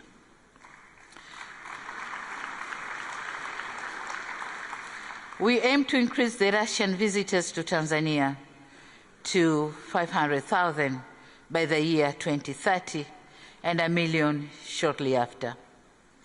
Fourth, as part of efforts to transform the agriculture sector and enhance food security, we have prioritized local fertilizer production to sustain our growing domestic demand. Since Russia is the world's largest exporter of fertilizer, Tanzania highly encourages establishment of the local fertilizer plants geared to serve the country and the region at large. Fifth, on the critical area of energy generation, Tanzania has huge deposits of uranium. Our main target is to use some of it in generating nuclear energy to meet the growing demands, which is expected to reach 8,000 megawatts by 2030 and subsequently 70,000 megawatts by 2050. It is in this context that Tanzania is advancing to nuclear energy as part of our long-term strategy to diversify our energy mix and support sustainable economic growth. To guide this effort, we have developed an ambitious national roadmap for nuclear power development, including the use of small modular reactors in our long-term energy strategy. And here, the Rosatom company of Russia has shown great interest, and we are under discussion with them. In conclusion, Excellencies, it suffices to say that the world is moving faster than that necessitates developing countries to keep the pace. We must go where the wind blows. Indeed, this is a time for partnership, clarity, and trust. Above all, it is a time for us to take charge and realize our full potential. In this situation, I dare say that Tanzania is open for business. Tanzania is ready for new ideas and innovation. Tanzania is open for collaborations with international partners. This meeting has been a useful platform for enriching engagement in such endeavors. We are confident that the outcome of this forum will contribute significantly to promoting greater partnership in trading and investment. Your Excellency, President Putin, permit me once again to reiterate my gratitude to you, Your Excellency, for the generous invitation to be part of this important engagement. I also look forward to closer and greater economic collaborations between Tanzania and the Russian Federation, as well as other international enterprises who are ready to work with us. Asante sana. Spasiba Bolshoi. Thank you very much.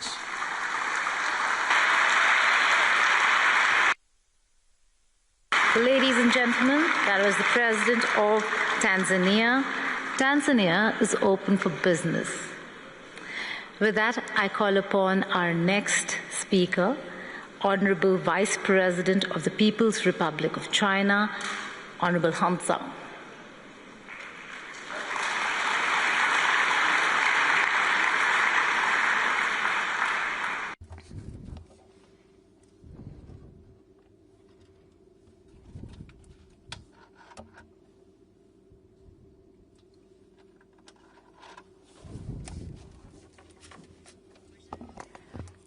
Esteemed President Vladimir Putin, esteemed President of Uzbekistan, President of Tanzania, dear ladies and gentlemen, it is a great honor for me to take part in the 29th St. Petersburg International Economic Forum. The current forum is held under the slogan, the pragmatic dialogue pathway to a stable future. And this is in line with the efforts of all the countries, especially in the current situations. We are striving for stability, cooperation, and development. This forum is most relevant, and taking this opportunity on behalf of the government of the People's Republic of China, I would like to congratulate you on the successful opening of this forum. In the context of global transformations, we see a deficit of global leadership. In September last year, President Xi Jinping initiated the Global Governance Initiative, which is based on 5 major pillars. This is commitment to sovereignty and equality, international law, implementation of multilateral approaches, human centricity, and results-orientedness. This initiative was widely accepted in over 160 countries and international organizations. And the Global Friendship Club under the aegis of the United Nations is demonstrating that this pathway is a way forward to the development and cooperation. China was an initiator of this principle, and with our practical steps, we unite parties in order to promote reformation of the system of global governance. Ladies and gentlemen, dear friends, implementation of the initiative on global governance requires combined efforts of the international community. Being the leading world powers and the permanent members of the Security Council, the United Nations, China and Russia have an important mission in transformation of the system of global governance. And upon the results of the recent summit in Beijing, the President Xi Jinping and President Vladimir Putin, a joint declaration was published about the establishment of the multipolar world and new relations of a new type. And this document reflects the solid commitment and responsibility of both China and Russia as leading players in promoting a more fair and equitable world governance system. China is ready, together with Russia and other countries, to strengthen cooperation of this, within this initiative on global governance, develop peace where openness, tolerance, equitability, fairness, and mutually beneficial cooperation will be governing. And I would like to share with you the following ideas. First of all, we need to promote the principle of equitable cooperation, and we need to stand for world governance principle on a mutual utilization of resources. In the conditions of protectionism, the world community seeks for valuing major principles and multipolarity factors. We need to follow the genuine multipolar principles, participation of all countries in equal decision-taking and equal participation in global governance.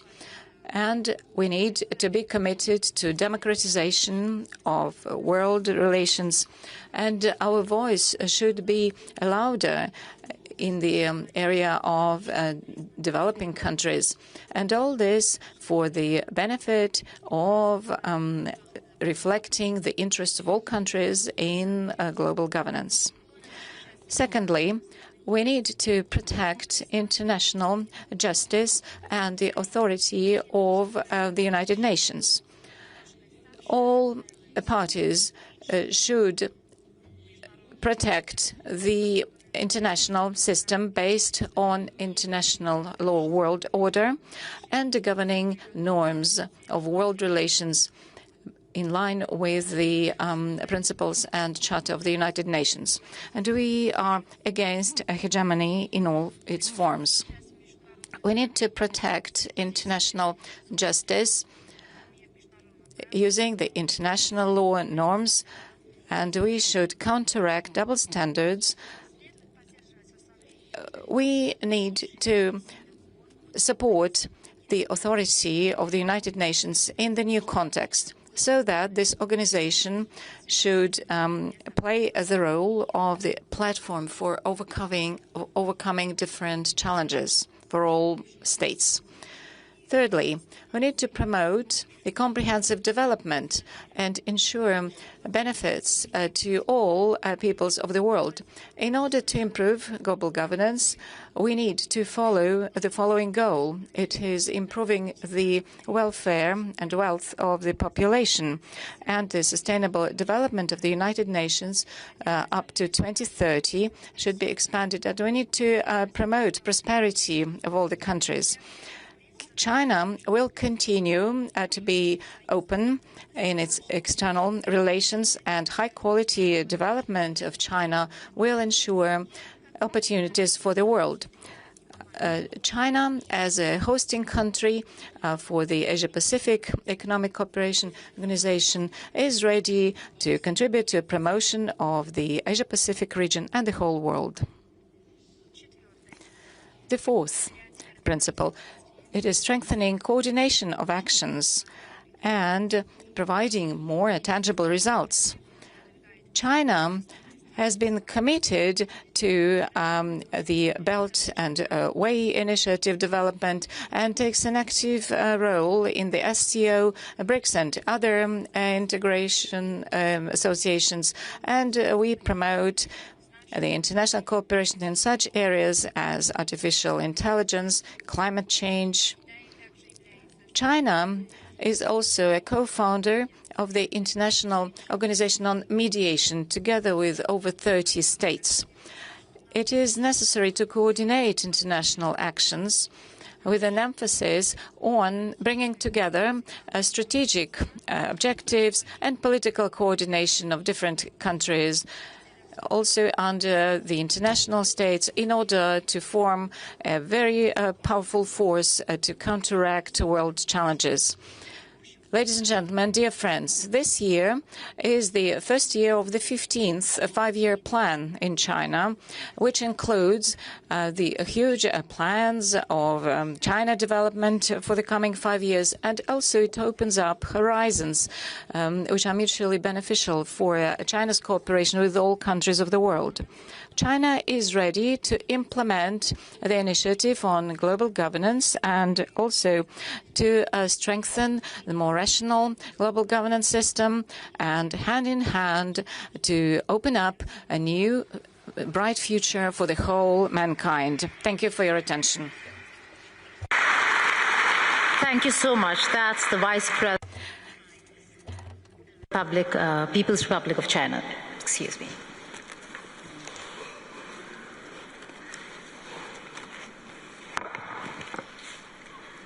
We're now going to open up the Q&A session, and we begin with what this room looks like. 130 countries, representation from not just the global south. We're looking at America for the first time being represented in this room. Yes, Rodney Mimcook Jr. right there in front of me.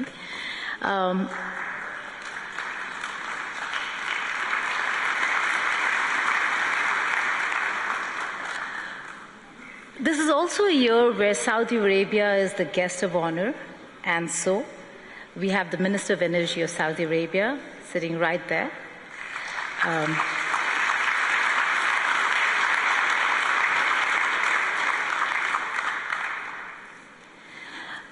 So, Honorable President Putin, my question to you is, with 130 countries being represented in this room, when the world talks about economic isolation of Russia, Does this look like isolation?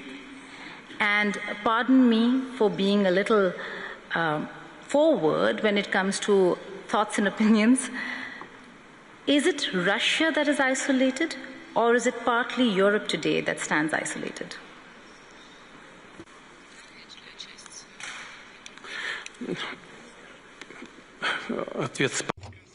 Well, you have given me a hint what I should include into my answer. Thank you for this. I assure you, it is absolutely obvious because this isolation has never taken place. The initiator of this isolation was the previous administration of the United States. Everybody is aware of this. And then European satellites followed those efforts. And currently, they're even more successful than the U.S. administration. But initially, it didn't exist. And thanks to cooperation with some partners, including in the United States, we were not isolated. All right.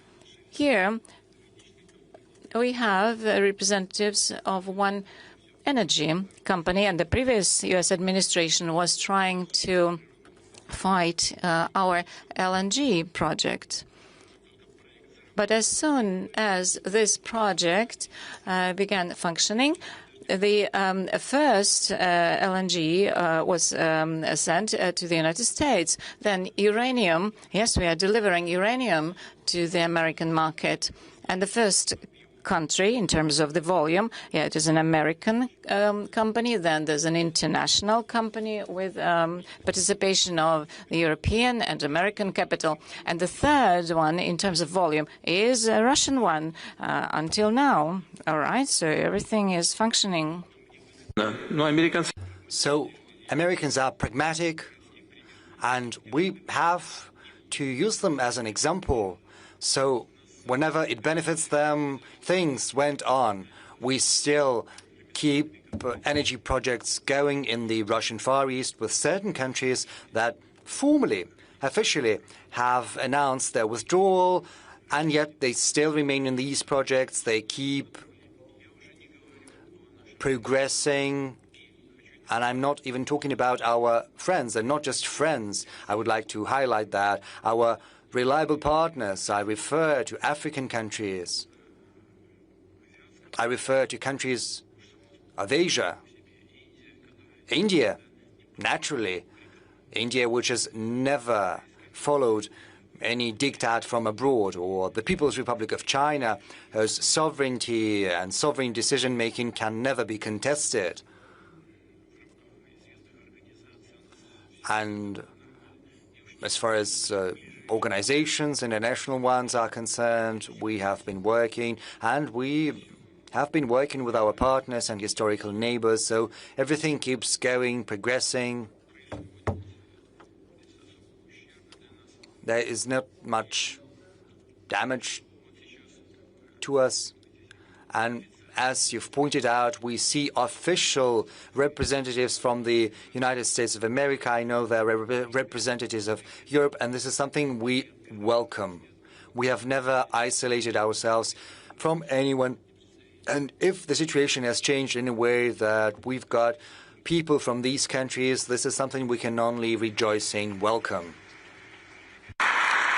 I promise to stick to the economic questions, but being a journalist, I have to ask you this. The Ukrainian President Vladimir Zelensky wrote an open letter, and he's not just offered direct talks. In the same breath, he's also directly threatened you and has called this your war. I'd like to quote him, if I may. He says, "Our long-range drone paid a visit to your forum in St. Petersburg, covering a distance of more than 1,000 kilometers. He says, this war is your personal choice, a war without a real cause. We hear you are comfortable with the war, not in those cases when it comes to security of your residence in Valdai or your parade in Moscow. Your own life is valuable to you." He adds, "You will have to fight much harder for your own existence, not Russia, but your own." He has proposed to set a clear date for a meeting between you and him. your first reactions are. Что касается резиденции, Well, as for my residence or parade, this is not my personal business. Besides, they had provided some information beforehand, and they said, we knew you wouldn't be at the residence. The question is why they did that in the first place. My press secretary, the spokesperson, Mr. Peskov, showed this letter to me yesterday. We had a working lunch with the president of Uzbekistan. Truly, I didn't have a chance to look in detail. Peskov has told me about this letter once again this morning. I had a glance at it. I skimmed it over. So there are several things I paid attention to. First, the author of this letter mentions my age. What can I tell? Well, everyone needs to think about their age. But I believe that at my age, many other political figures still keep performing their functions. Some of them are older than myself. Age is not the most important thing. Well, age is important, but not the most important. The most important thing is whether you are capable of functioning properly, doing your job properly. So there are my colleagues who are older and who still are very energetic. Whether they are doing the right choices or not, well, that is not for me to say. It's a political assessment. But then he said about staying in power and an elected position. This is important, no doubt about that. But, you know, you've got to participate in an election. You've got to run and be courageous enough and always stick to the Constitution, because if you cling on to power outside the constitutional field, this is qualified as usurpation of power, and that is a criminal offense. So one should not be afraid. One should run for office, and this is something I would recommend to anyone, especially because Ukraine was saying that they were going to hold elections, and then they started, they kept silent all of a sudden. The author of this letter says that the commitments achieved in Anchorage should not be observed. Moreover, he said that the search should be carried out for true guarantors of agreements between Ukraine and Russia, and they should be searched for in Europe. Well, reliable guarantors are always a welcome thing. But why would they deny the American administration this honor, and President Trump in particular? I do not quite understand. They do want to get weapons from the U.S. However, they do not want to see the administration of the U.S. or President Trump as a guarantor. And this raises questions. We saw Donald, instructing, scolding the author of the letter. He pointed out about the way he dresses. Sometimes, asking for blood is probably something you can do, but not everywhere. It's not always proper. Now, as for the manners, as it were, on the whole, I would like to thank Donald for this work. It's useful, but there are other things that still need to be done. This has to be continued. And now, on to the most important thing. The Ukrainian side has deemed it possible to give a public, open dimension to our relations. They thought it proper to put it into the public field, which I do not think right or absolutely right. I think it's absolutely improper, but still, it gives me the right to say several things that few people are aware of, or maybe no one is aware of. And this is serious. I'm not being ironic. 3 weeks ago, a representative of our business circles gave me a call. And he asked me a question. He said, Mr. President, I've known this person for quite some time. We're not close, but I trust him. He is an honest person. He said, Mr. President, I'm being invited to Kiev. I said, very well, go ahead. What am I to do with that? But I wanted to inform you because I think they're going to talk about things related to the relations between our two countries. I said, I can't send you as an envoy, as an official capacity, because only well-trained people from the Foreign Ministry, from the Defense Ministry, from Special Services have to be doing that, as it was the case during our talks in Istanbul. Unfortunately, I cannot give you any official capacity. He said, I just wanted to inform you. I would go there, listen, and then I can tell you what they are going to talk about. I can't, prohibit you, I said. And he went to Kiev, and he met there with the author of this letter, the aforementioned letter, at his residence. Not in Valdai. Then he got back. I met him. There were many things, but the essential is as follows. Mr. Zelensky has asked for a meeting. I said, I never refused to meet.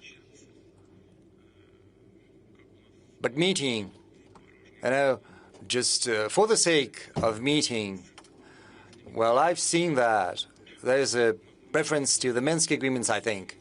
But we had been hammering out those Minsk agreements throughout the night. And then the former leaders of France and Germany later stated that it had been nothing but an empty shell of an agreement. All the Minsk agreements were about one thing, that is saving more time for the rearmament of Ukraine. Why would we need anything like this once again? I said, I see no point in meeting. There's only a point for Ukraine because they want to stop the offensive of the armed forces of Russia. What we need is agreements, arrangements, not for 6 months or a year, but for the long term. First, let experts work something out, and then we can meet to sign things. But first, we need to arrive at a solution. And that is the crux of the matter. And I think the audience will understand what I'm saying, especially people from Russia. I think it was on May the 21st, whereas on May the 22nd, the Ukrainian armed forces carried out an atrocious terrorist attack against the college dormitory in the Lugansk People's Republic, killing teenagers. This is an atrocious crime. There was not a single military facility there. There was not a single military vehicle stationed next. The next morning, I gave a call to this colleague who had traveled to Kiev. I asked him, what does it mean? They are asking for a meeting, and they carry out such atrocious, blatant attacks as the killing of children. What does it mean? He said, I've got no explanation. They're calling me once again. I'm going to talk to them, and then I'll get back to you. And I'm not going to talk to them anymore. I said, very well. So this letter that you mentioned, indeed, it is rude. What is this letter about? Is it a means to create an environment for a personal meeting, or maybe is this letter meant to make sure that no personal meetings can take place at all? I think it's the second. So we shouldn't be addressing the authors of this letter. The ones to be addressed are our combatants, our soldiers at the line of contact, and I'm addressing them. And I would like to tell them, comrade soldiers and seamen and sailors, admirals, generals, officers, the country's gazes are fixed upon you. The country is proud of you and places its hopes on you. Keep working, brothers.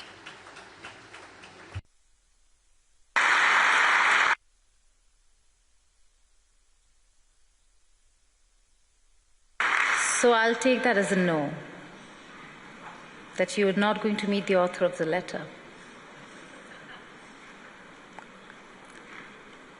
Пока не вижу смысла. So far, I see no point. Because you mentioned the American president, is Trump your window to once and for all settle the Russia-Ukraine question? I ask you this, President Putin, is because President Trump is maybe the only American president who's engaging Ukraine in a way to bring them to the talking table, to strike a deal. He put President Zelensky on notice. If it were Biden or Obama, this would not have been offered at all. Is he the window?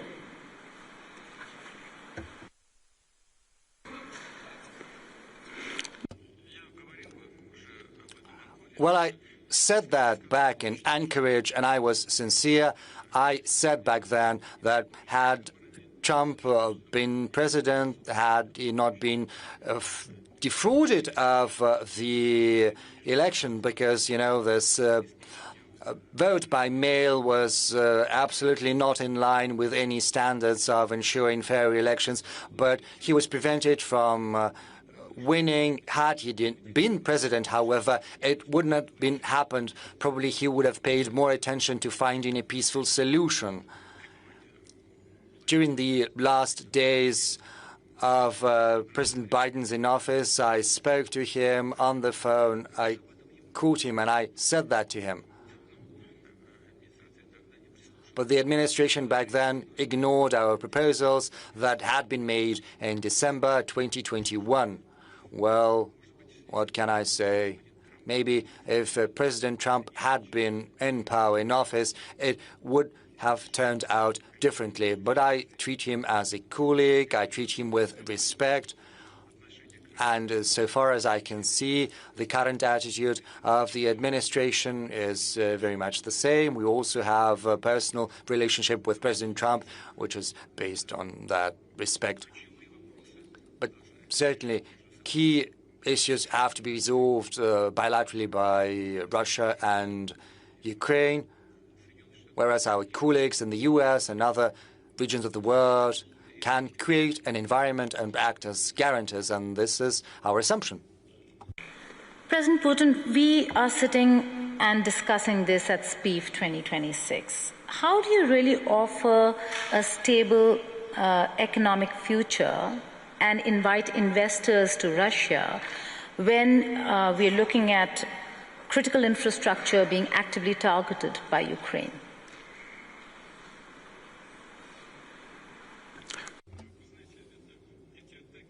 You know, those attacks on critical infrastructure clearly do not bring any good. More than that, they do impose certain damage. However, when investors take their investment decisions, they always accumulate the whole accumulation of risks and their complexity.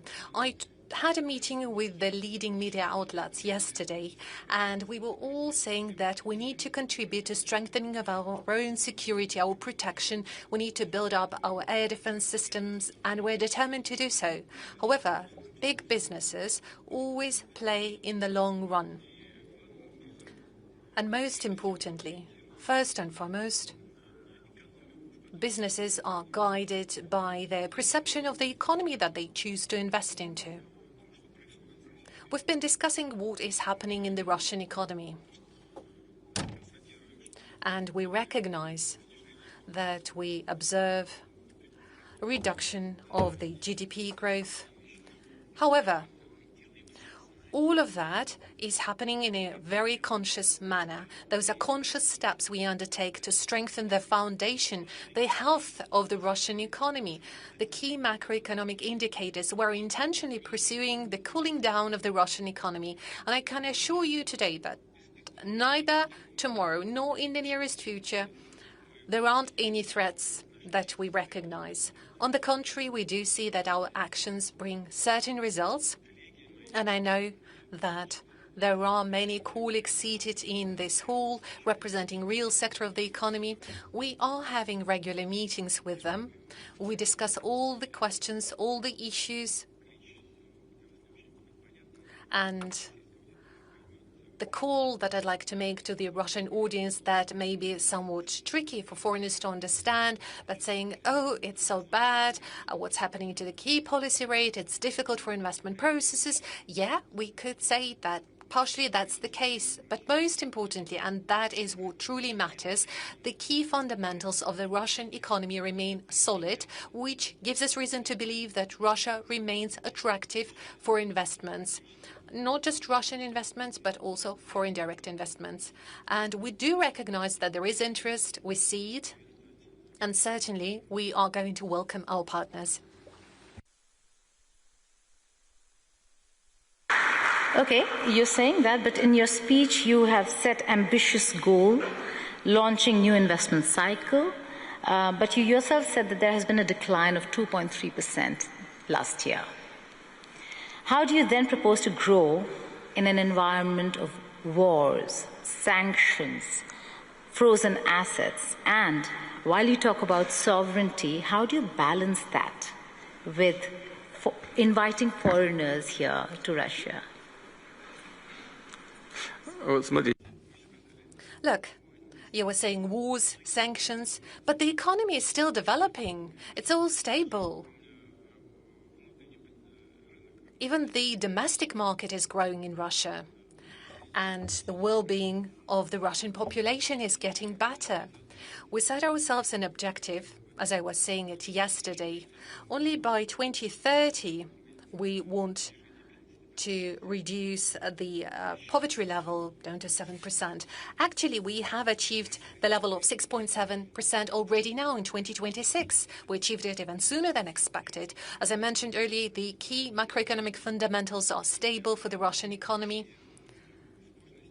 That is why, despite all the obstacles, and true, there are always many obstacles, the fundamentals of the well-being of the Russian economy remain stable and have good prospects for further development. Any business, any company is always carefully analyzing all the risks for today and for some midterm and further away future. But there are people who are willing to work and do business, of course, having analyzed all the complexity of risks, but certainly sooner or later we'll see those risks eliminated. As for military actions, we proceed from the perception that at some point they will be completed, and they will be completed only once the goals we have set ourselves are achieved. As for sanctions, well, I would say sanctions are much more harmful for those who impose them. Is there damage from sanctions? Yes. 300 billion were frozen, but now we have more than 500 billion in US dollar equivalent. 300 billion US dollar were frozen, now we have more than 500 billion. That's the result of sanctions. Is damage being imposed? Yes. But are the countries imposing these sanctions encountering some damage as well? Certainly. According to various valuations, from 1.5 up to 2.5 trillion euro are the losses incurred by the European zone. That's the damage from the sanctions they imposed against Russia. And right now, certain kind of revaluation is happening, certain revision, and as a result, many come to conclude that maybe it's better to get back to the path of partnership with Russia.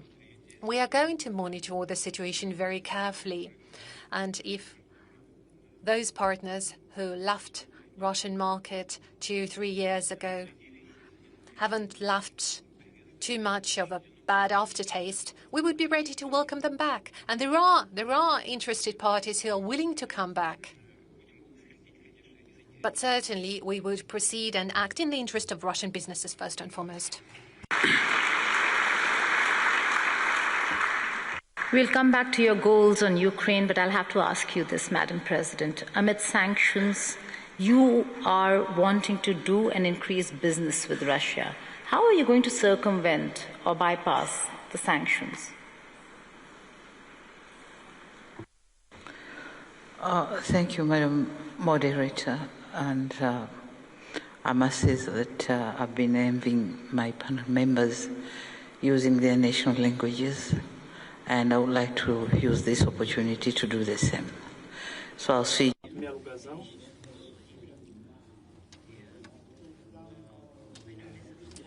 You have asked a question about sanctions and how we can circumvent through.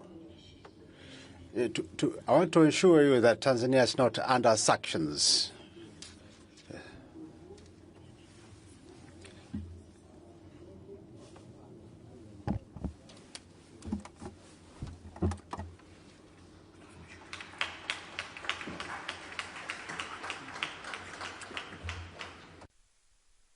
Okay. Going back to the sanctions experience,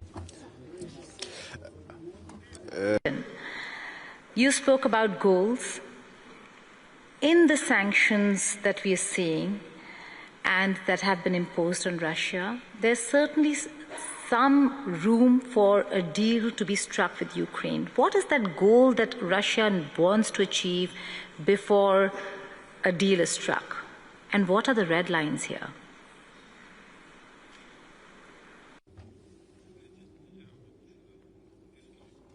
You know, I guess in summer 2024, at the Ministry of Foreign Affairs of the Russian Federation, I was delivering my speech and I expressed all the goals very clearly. Basically, it was at the beginning of the special military operation. I guess it would take a lot of time, but very briefly, I would answer your question in the following manner. According to the UN Charter, every country has a right to self-definition. And after the the state coup that happened in Ukraine, we saw that certain territories of Ukraine declared that they do not support and favor this coup and declared their national sovereignty. And they've done so in full accordance with the international law and the UN Charter.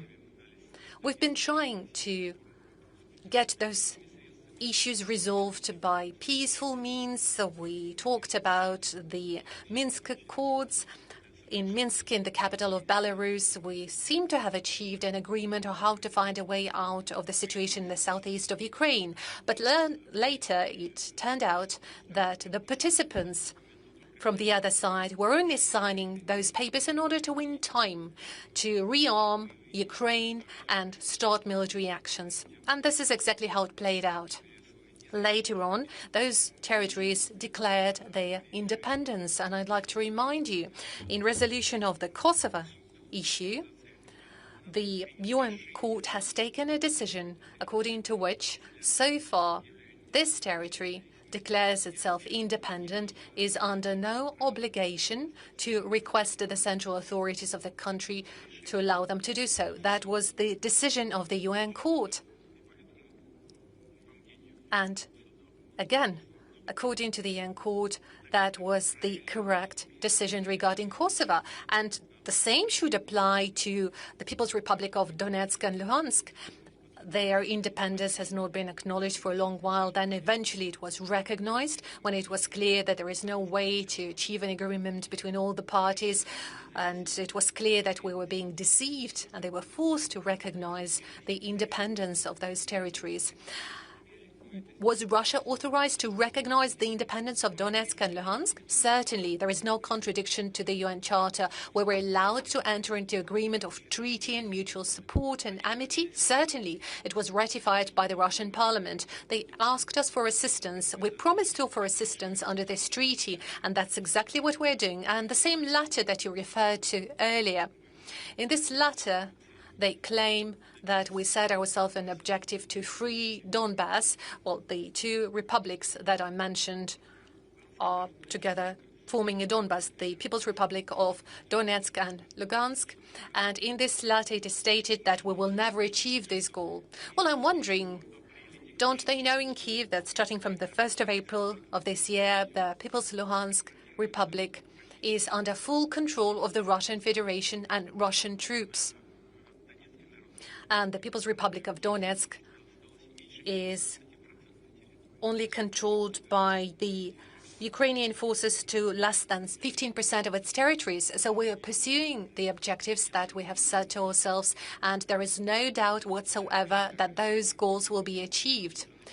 And we will achieve some other goals, but along the negotiations track, and I'm talking about denazification of Ukraine. I talked about that yesterday.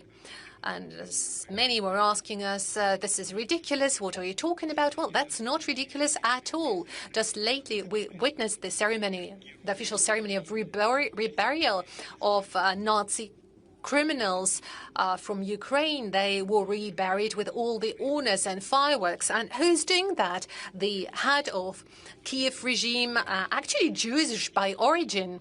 This is outrageous.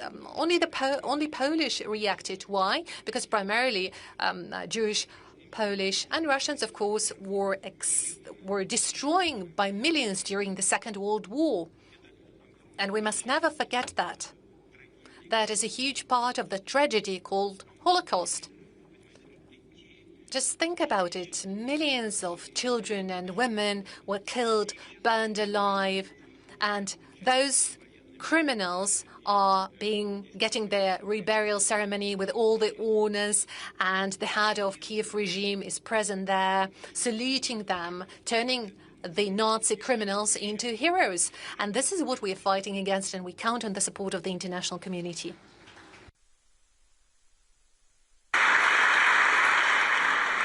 Shifting focus back to the topic at hand over here, let's talk about energy security. President Mirziyoyev, it is during these wars and conflicts that countries have realized the need for energy security, the need for alternative energy resources and sources, and in that, Uzbekistan and Russia have just signed an agreement for a nuclear facility.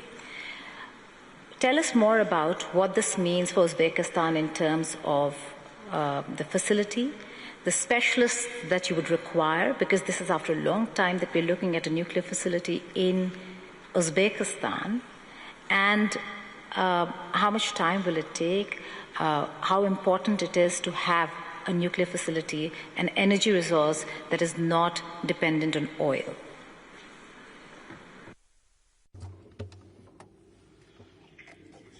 Thank you very much. In fact, this is a strategically significant project because any country needs to ensure its energy security, and we are going to double the demand for energy in 10 years in Uzbekistan.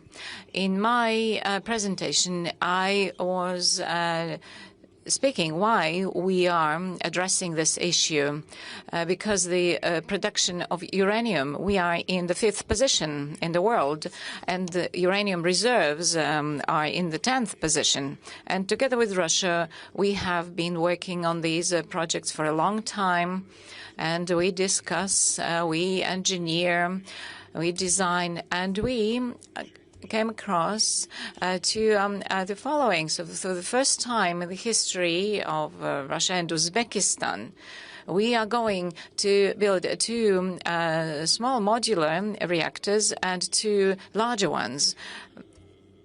Of course, before announcing all this, we were discussing it for a long time, for many years. First, I asked to open up a branch of the MEFI University because in order to implement something in practice, we need to train specialists. At the time of the Soviet Union, we had a very good of a nuclear power school, and all that was in a way forgotten or neglected, and now we had to reinstate it again. When this branch was opened up, then science was developed, and now in this branch 300 students are getting trained, and 50 of them are graduates already. And we agreed with this Moscow MEFI University. Now there are 400 students from Uzbekistan, and we give very important attention to training of specialists. So now we do have them. Secondly, this project has a long history, and it is a unique one. because it is in compliance with all international standards. And right now, we are so close to implementation of this huge, unique project. And yesterday, together with Vladimir Putin, we launched it.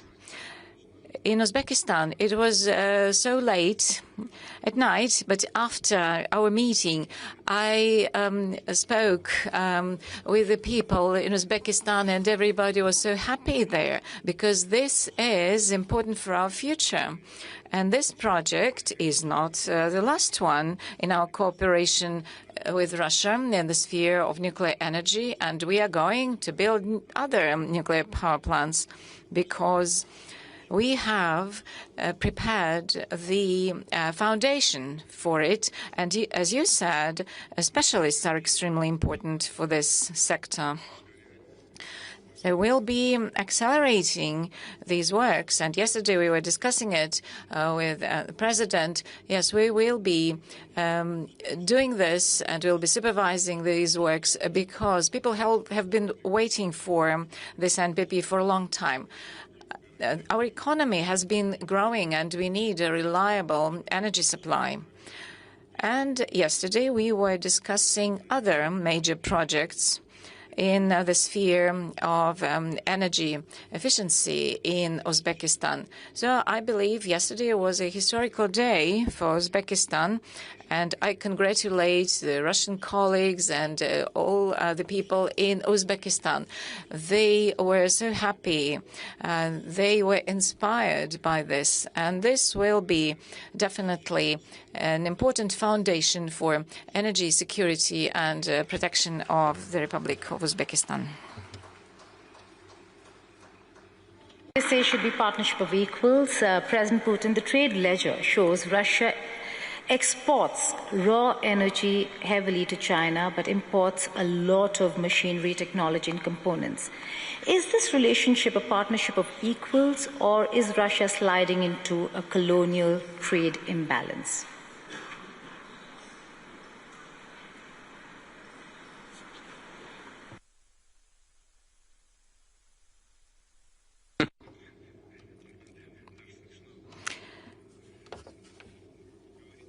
Right. We are in equal partnership with our Chinese colleagues and partners. Moreover, the share of our high-tech export to China is increasing. And taking a look at the whole energy sector, machinery and equipment in this sphere, I cannot give you any specific figures, but I'm sure that it exceeds the volumes that we receive from China. And as for the energy sector, let's begin with the nuclear energy. We are building a nuclear power plant in China. How many blocks are there? 4 blocks are functioning already. So 4 blocks are functioning already, and 4 are under construction. And this is blocks designed in Russia. And we also develop a partnership in science and education, and we have a very close cooperation. And this is mutually beneficial. And as for hydrocarbons, traditional energy, here we have been enriching our competences. And we were partnering with international partners, mainly they were from the United States, but now we are expanding our capabilities in these spheres. And here we have representatives of major companies of Russia, and you can discuss it with them. They will be happy to share with you their vision. Of course, China is our reliable partner, and we work with Chinese companies. We share information, data, technologies, and we are going to continue this. And I also would like to put an emphasis on the following. cooperation with China is mutually beneficial, and we are doing it equitably, on equal terms. The fact that there was a recent meeting between the two heads of state of Russia and China, which drew a lot of international attention. Please throw some light on what this relationship is all about and where it's headed.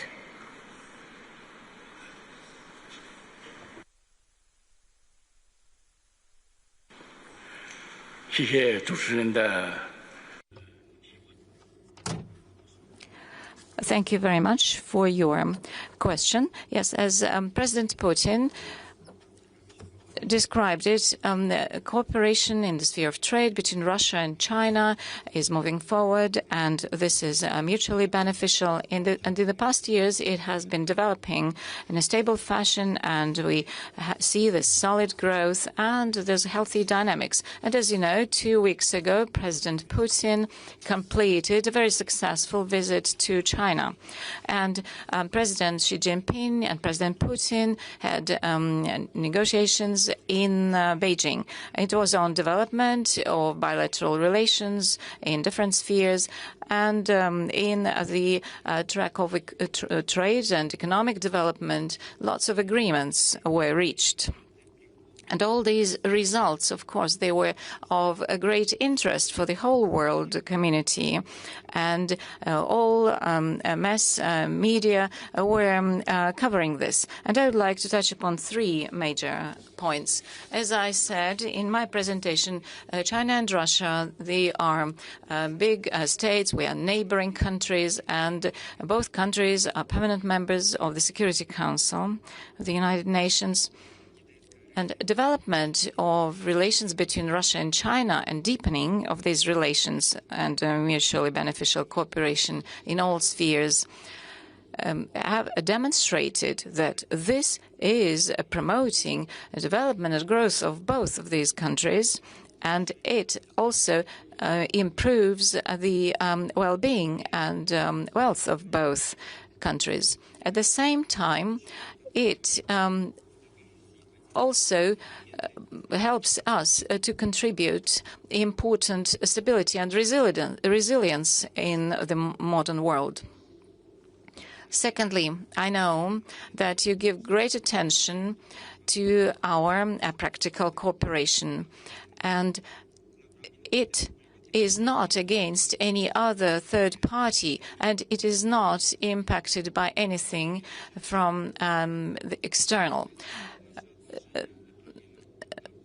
Ms. Moderator asked a question already, and you mentioned that, our future development under the leadership of President Xi Jinping and President Putin, this is a strategic cooperation and partnership. It has been developing for 30 years, and this year we celebrate 25 years of the neighboring relations and friendship treaty. And we have been moving forward, and we are enriching our relations with this new substantial meaning.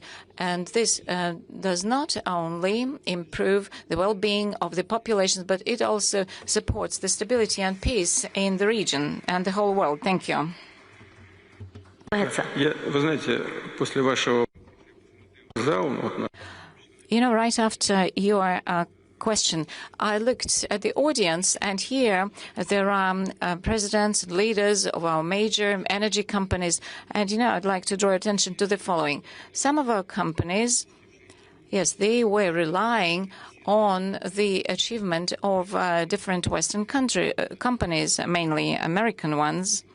But when this oxygen was cut off, we began developing our own engineering centers, and they are doing very well in this respect. For example, Gazprom Neft's company, I keep promising to visit their center, but I saw the information materials.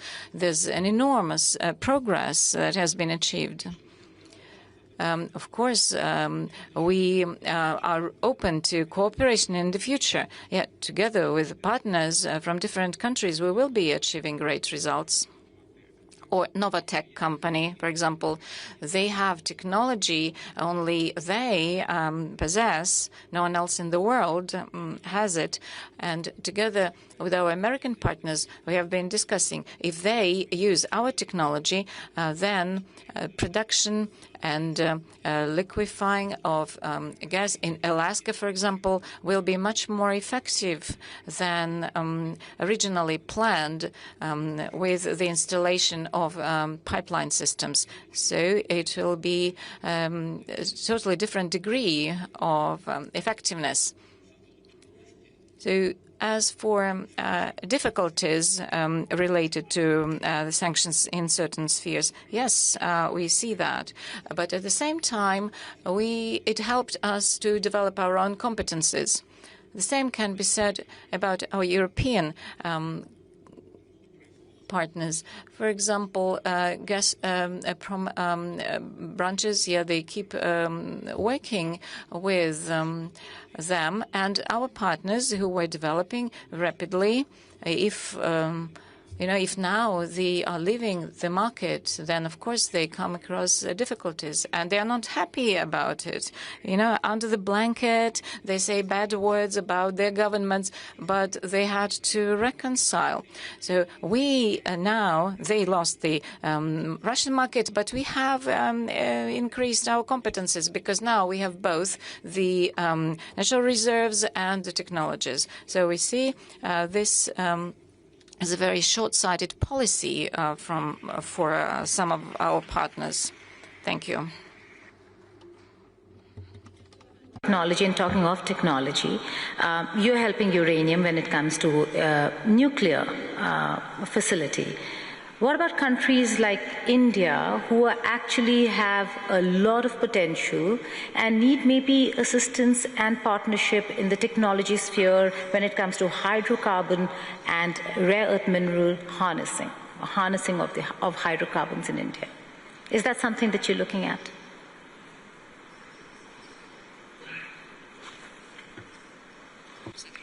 Конечно, мы сотрудничаем активно. Yes, certainly. We are cooperating actively.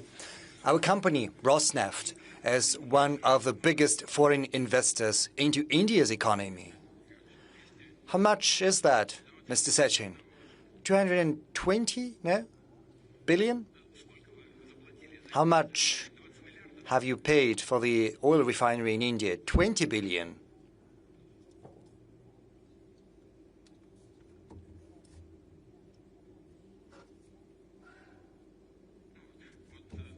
Well, Rosneft has invested around $25 billion into the Indian economy in the form of an oil refinery, a port, gas stations, and we're certainly working closely with our Indian friends. We're working together in order to bring about positive results that we are witnessing. So we're sharing technology, among other things. And the Indian people, and we have seen that for many decades of our cooperation, starting from 1947, when diplomatic relations were established. We have had very good, trust-based, brotherly relations in all senses of the word. We know how talented the Indian people is, how well educated. Indians have great competences, which have achieved world renown, especially in coding and in other fields, in particular what you mentioned. Yes, naturally. Right now, Prime Minister Modi has had to introduce certain restrictions. He calls not to use personal cars, not to travel long distance due to what is happening in the Strait of Hormuz, what is currently happening in the Middle East, but the Indian government has nothing to do with that. But the Indian economy is suffering. But I think our companies did the right thing, and the Indian counterparts did the right thing when they decided to embark on this path of close cooperation. Because right now we are trying to extend a helping hand and give our shoulder increasing supplies to the Indian market and to Asia in general, and we'll certainly keep sharing our technological solutions.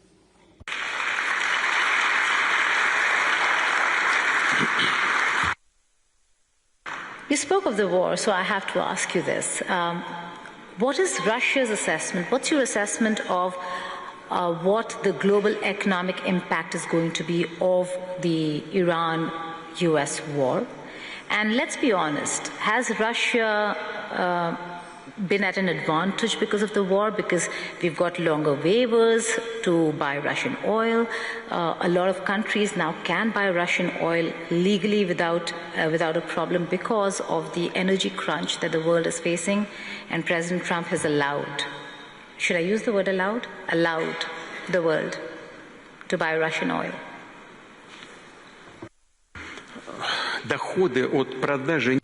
The oil and gas profits have always been important for Russia, accounting for a significant portion of our overall GDP as well as the budget revenues. But the dependency of the Russian economy as well as the Russian budget on oil and gas revenue has decreased significantly over the recent years, not during the sanctions period, but overall during the recent period, and this has been a natural process. Right now, the share of the GDP that is not related to oil and gas was around 43%. A couple of years ago, that was 2022. So if you deduct from the overall revenue, oil and gas and on oil and gas revenues and see what makes what, I think it was 45% or 46% it was accounted for by oil and gas. Right now, the share of oil and gas has decreased to 23%. So there's a world of difference. As far as the revenues of the federal budget are concerned, the Ministry of Finance is here. He's going to correct me if I'm wrong, but I think that oil and gas used to account, how much was that, Anton? Right now it's 20%, but how much did it used to be? It was 50% accounted for by oil and gas revenue, whereas right now oil and gas, and the minister is going to confirm that, account for as little as 20% of our federal budget. So I wouldn't go as far as to say that is of critical importance to us, so that's not as important. Even though it is still significant, 20% of the federal budget is still accounted for by oil and gas revenue. But just as for the rest of the countries, developing countries that have a rapidly developing economy, find other things more important. Of course, our oil and gas companies get certain preferences when long-term contracts are entered into, when the Russian oil price is going up. That has a positive impact on the budget. That's important, but what's more important is the market stability, because we are not only surviving on oil and gas, as I have demonstrated, we survive on the economic development in general. So if the world oil prices are too high, it has a negative impact on the part of the Russian economy that is represented by real production capacities, real industries. So what's important for us is that this price should be well balanced between the consumers and the suppliers, but most importantly, it has to be stable. The vice chairman of the Russian government will help me out if I'm wrong, but I think around 10% right now.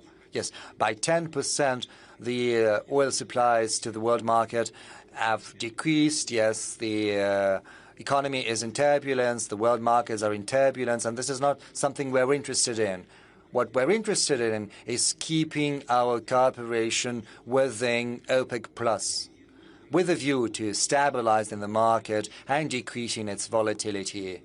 That is our priority, and this is the track we're going to pursue further.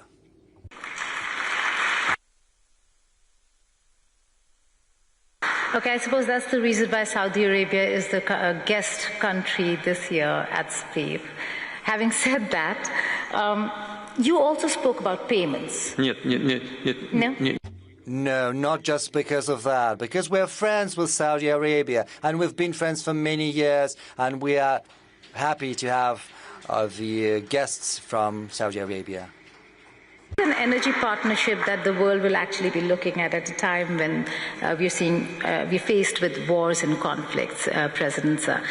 But you spoke about payments. You spoke about concerns regarding payments. The fact that in a jiffy, in a moment, Russia not just can be sanctioned, but its assets can be frozen. Payments under SWIFT can be blocked. And you're left with nothing. In such a scenario, one, how do you tackle it? Secondly, why should any country then consider Russia as a consistent partner?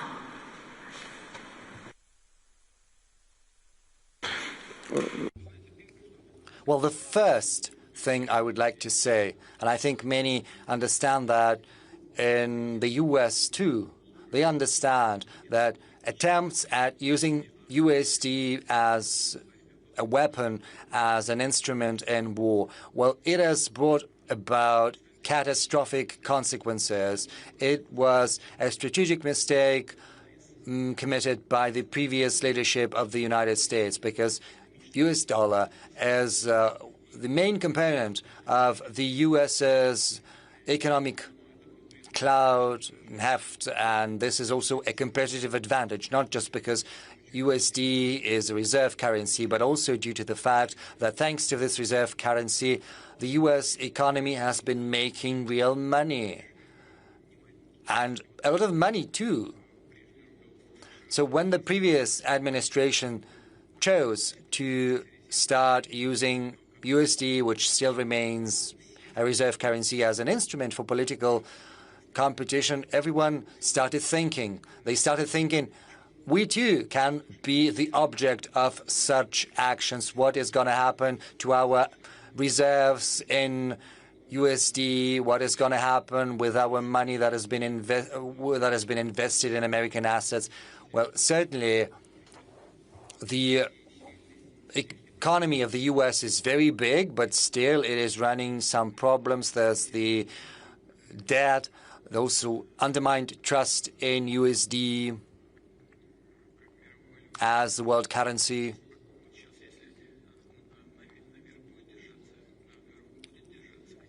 Right now, if the oil prices keep high, if the oil is expensive, it's going to affect the whole economic supply chain. And with a great deal of probability, this is going to have an effect on inflation rates in leading economies, in particular in the U.S. economy. And inflation rate is the basic condition for the stability of USD, because it's not secured by anything. They had abandoned the gold standard in the past.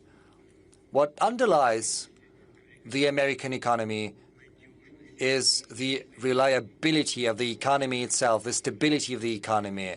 And the main factor of that stability is low inflation rate. If oil prices are high, inflation is going to climb up, and this will endanger the basic premises of the American economy. These are the consequences, and we want to avoid that. We want stability in the sector, and this is something we're going to seek.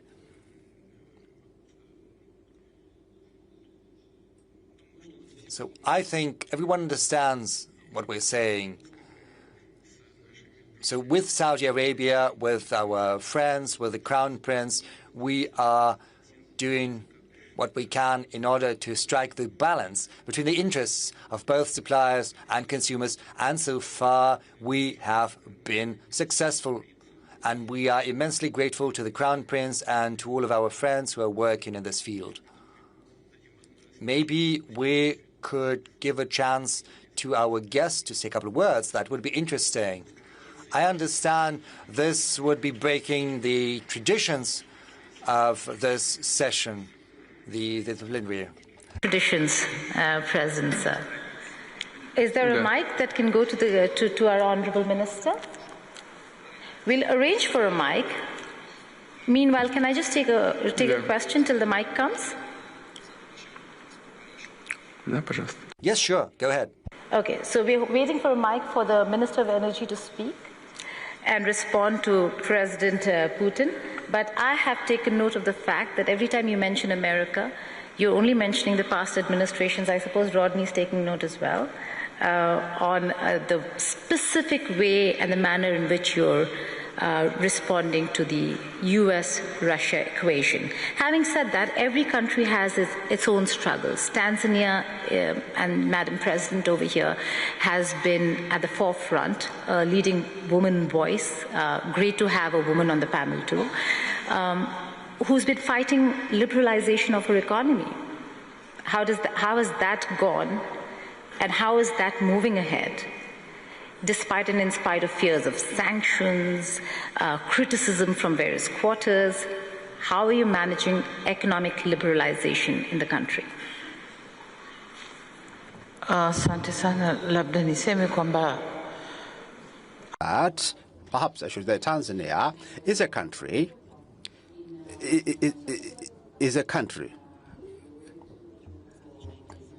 which is with a diversified economy. We don't depend on one commodity. The economy depends on agriculture, it depends on mining, it depends on tourism, it depends on many other sectors, manufacturing sector, we are also there. So all these sectors contribute together and they grow together at varying degrees, but they grow together. As such, we're determined to a level that we work with the international community, with the private sector from the international community, and the majority respond and they come to invest in Tanzania and to do business. And since 2021 to date, we have been able to attract a lot of capital, foreign direct investment from abroad. And this is what makes Tanzania to be safe in its own economy. But most importantly, Tanzania is strategically located as an epicenter or a hub of the economic corridor of the eastern part, southern Central Africa. And the port of Dar es Salaam, which saves all these other corridors and all other these countries. Therefore, Tanzania, being strategically located to save other landlocked countries, that by itself makes Tanzania to have a lot forms of attraction within the region. So Tanzania has a very vibrant economy, and the economy is steadily growing. We continue to grow. Since 2021, we started with 4%. And then we moved towards 4.5, 5.5, and last year we reached the 6, and we expect to head towards 6.3. But you asked me a question on to have a female president. How can you sustain your economy? Perhaps I should say that economy doesn't depend on gender of the leader. It is not dependent on gender. It depends on how you steer the affairs of the nation and how you lead the country. Whether you are a male or female, it is the strategic plans that matter. That's what matters.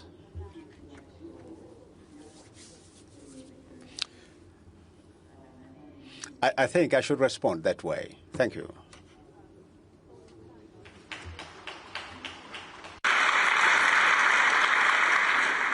Would it be too much to ask the Honourable Minister, to come and respond here? Because I think we're having a bit of a problem getting the mic. Would it be too much to ask the Minister to come on the stage and respond? Thank you so much for doing this. Thank you.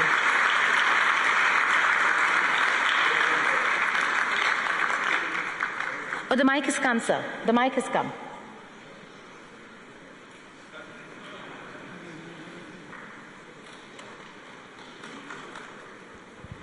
Magic. Вы в России находитесь. Well, that's because you're in Russia.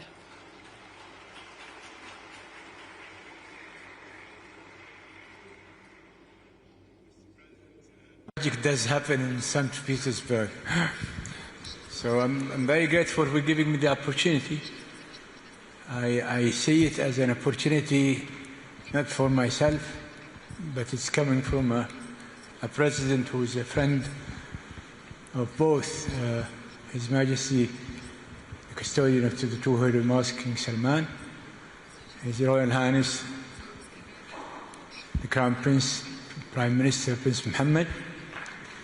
But both of them, I think, will vouch that this honor is also, and more important, for the people of Saudi Arabia and the Kingdom of Saudi Arabia. So I'm very grateful for giving me the opportunity. Yes, it's a partnership that we struck somewhere in January 2015, and it withstood all of the situations that this world had endured, from COVID to all of these storms and winds and whims of the world. And even today, we're going through so many crises in many places, in different places, with different causes, yet we're weathering all of these storms with a diligent commitment to each other as partners, that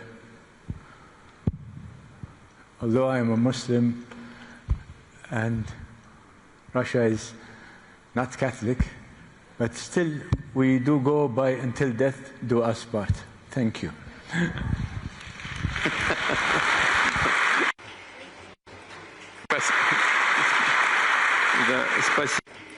Indeed, indeed. Thank you very much, Your Excellency.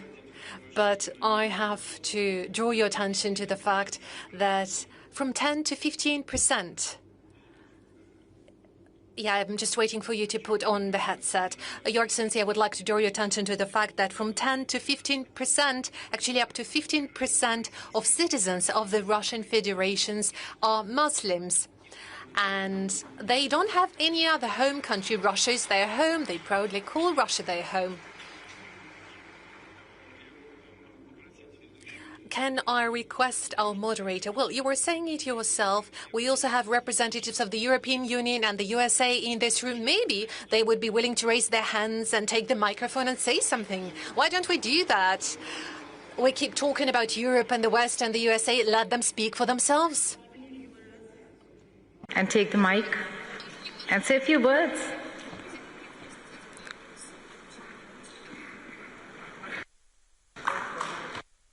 Oh, I see one hand raised over there. Yes, please.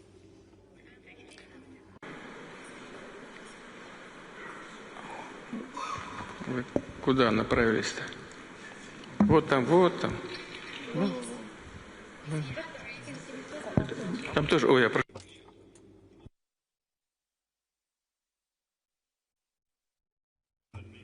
It all. President Putin, it's very nice to see you, and I appreciate all of the hospitality that has been afforded me on my return to St. Petersburg. I love the city, and I think you're aware of that, and I've been coming here for 30 years. Ура! Мне тоже нравится. Hooray! I also love St. Petersburg. Hometown, and so do I. And I've said to a number of audiences since I've been here, there is a great kinship between Atlanta and St. Petersburg. I have come from a city that sadly was destroyed in war, burned to the ground, and St. Petersburg had resolve and fight to prevail over the Führer coming through the Admiralty Arch and proclaiming to the city that he had conquered her, and then reduce it to rubble the next day. St. Petersburg fought that off. And yesterday I was privileged to have an orchestra play for us at my request Shostakovich's Symphony No. 7. Not only did you fight it off with resolve and grit, but you also did it with culture and music. And if only Atlanta had had Shostakovich, maybe quite possibly my beautiful city would still be as intact as this beautiful place is.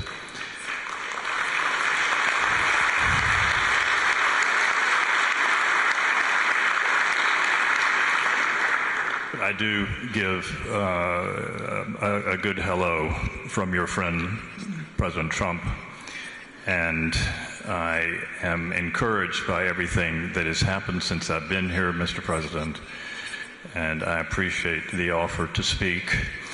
And we have a lot of ideas to talk about between our two capital cities in the next week. Can I ask you a question, Rodney? You may ask it, but I'm not sure I'll answer it. That's all right. Are you taking anything back to D.C. when you plan the ballroom? Explain your question a little bit better. Have I learned more from St. Petersburg architecture about the ballroom? No. Will you be inspired while creating the ballroom in Washington, D.C. at the White House? I have already been inspired by St. Petersburg ballrooms in my lifetime and have done a lot of work in your cathedrals and your palaces. So the answer is yes.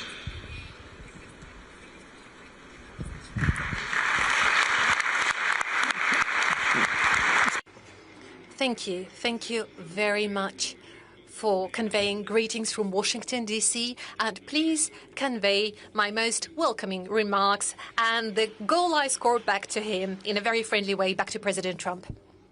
I have some And thank you very much indeed for your kind words. They indeed are very well taken. Thank you for your kind words from the bottom of your heart that you expressed about St. Petersburg. To ask, but before that we had opened the floor for our European friends here, and that lady over there. Can a mic go to her, please?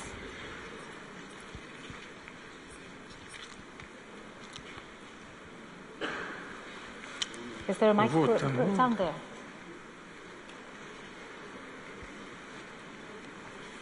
Ну, туда, пожалуйста.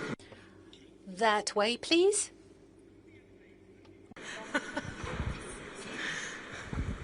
Hello, Mr. President. Hello, everybody. Hello, Mr. Slutsky. My name is Diana Jovanovic-Șoșoacă, and I'm a member of European Parliament, and I'm from Romania. And I think I'm the only Romanian here.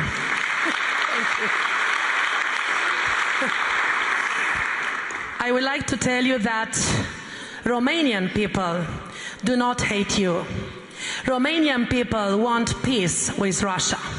We don't want that to help Ukrainian. We don't want to give them money and arms, but unfortunately, Romania is leading from Brussels.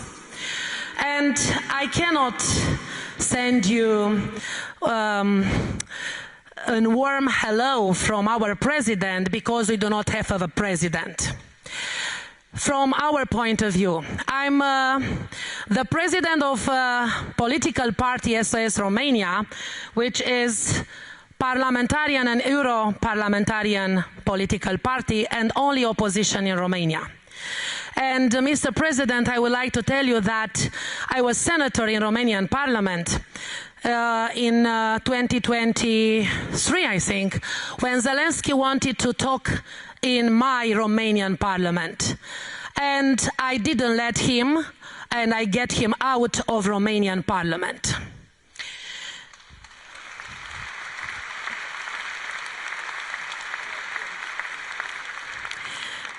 Well, and I would like to send you from the bottom of the hearts of Romanian people and European people who thinks a lot and who have brains, that we want to cooperate with Russia.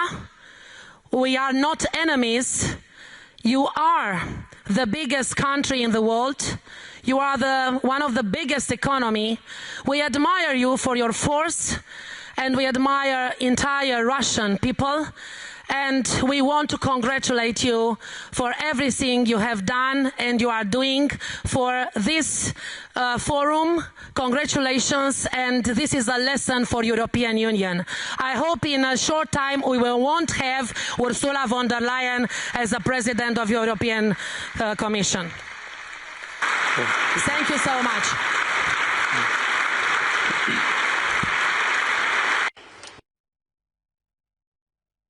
Thank you very much indeed. You're very much welcome. Frankly speaking, I cannot, and frankly speaking, I don't want to comment on the domestic affairs of Romania, but we have our friend from Saudi Arabia, His Excellency, mentioning that Russia is largely an Orthodox country still. Well, Romania is also Orthodox. So my request is, please convey the warmest greetings and best wishes to all Orthodox people in Romania.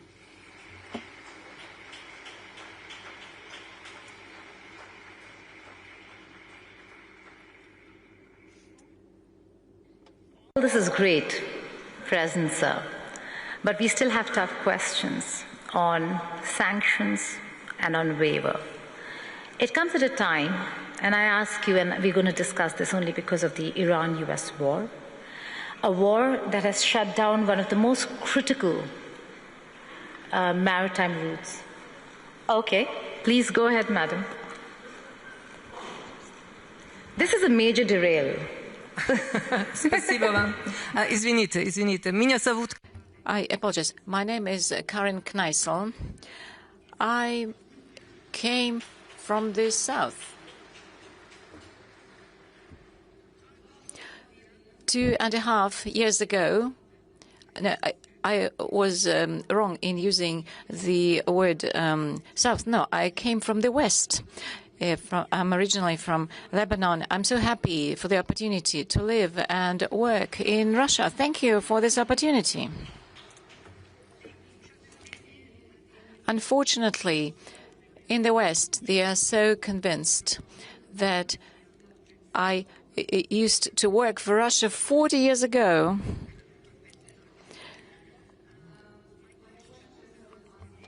Because I think there's also no German interpreter. I know that the President insists on German, but let us do it in English.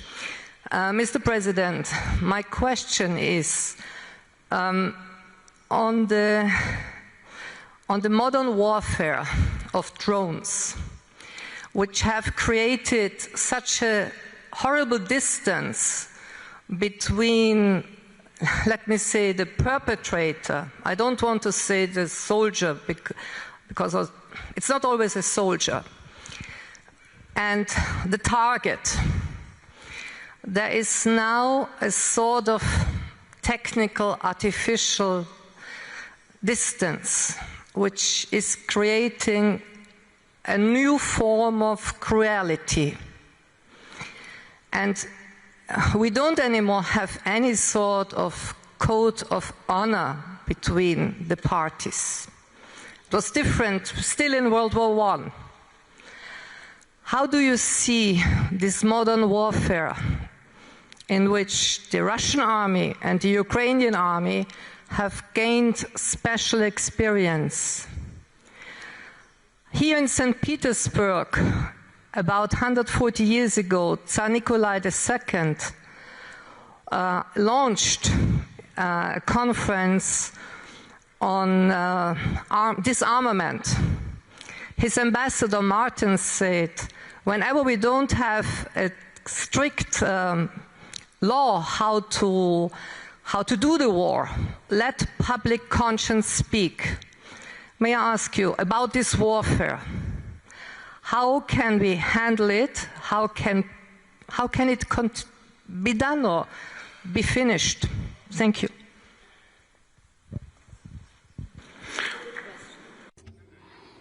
Yes. As for these new means of war and warfare, yes, they have appeared regularly, and the international community always tries to respond to it.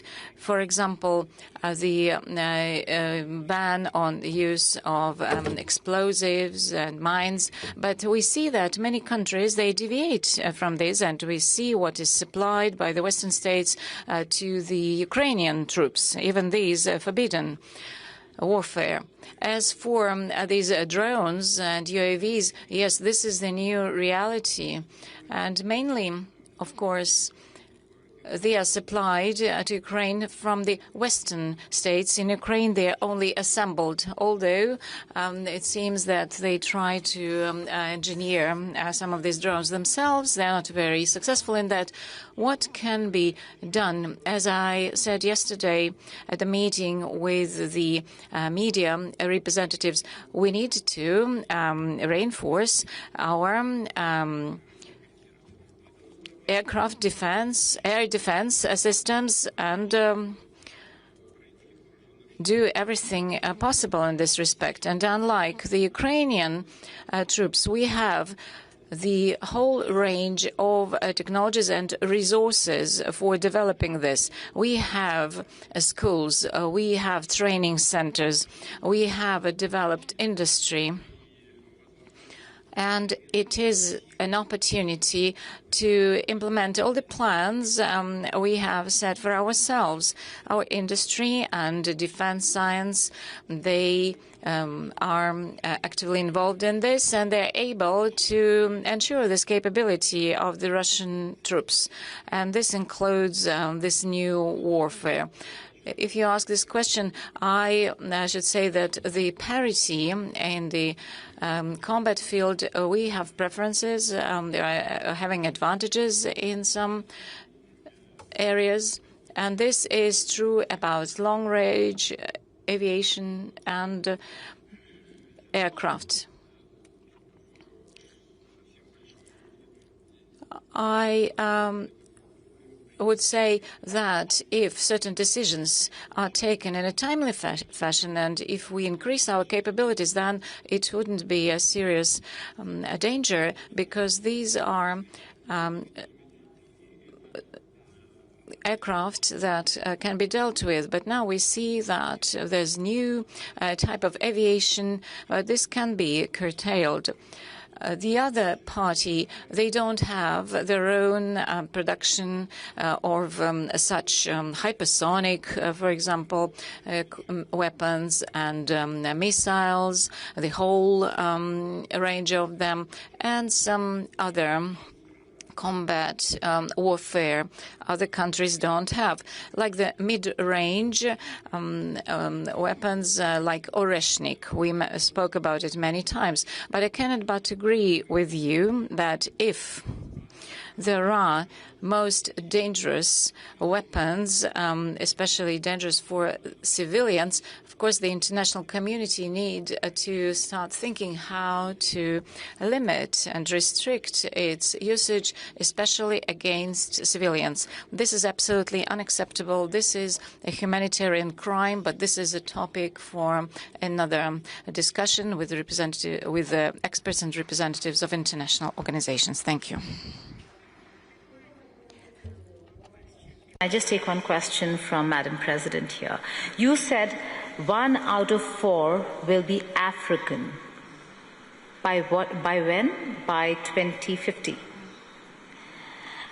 And I ask you this because we ask this to everybody who boasts about population and the fact that they have a huge population. It's not about quantity, it's about quality. What do you have to offer to the world? What does Africa have to offer to the world in terms of quality?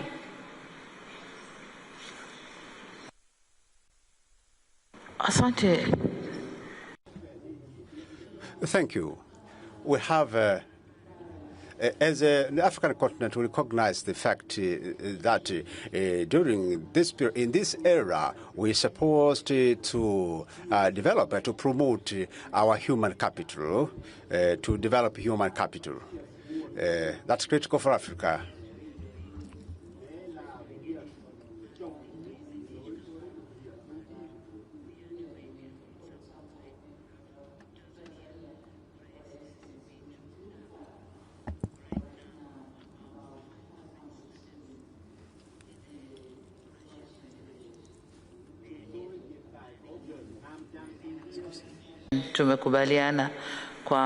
We have, in our discussion, agreed that we'll get more opportunity to take our children to Russia for education, because we have new areas which are being unlocked. For instance, if we speak of a digital economy or digitalization of economy, we have to learn what is it. When we speak of nuclear energy, we also need to get nuclear engineers. We need to get all the experts who can work in that field. So development of human capital, that is the direction we want to take. It is critical to our development, but secondly, especially for Africa, it is to give the opportunity to women, because currently in Africa, the doors which were closed, they are now unlocked, they're opened, especially for us who have worked through the doors. We have the responsibility to develop others,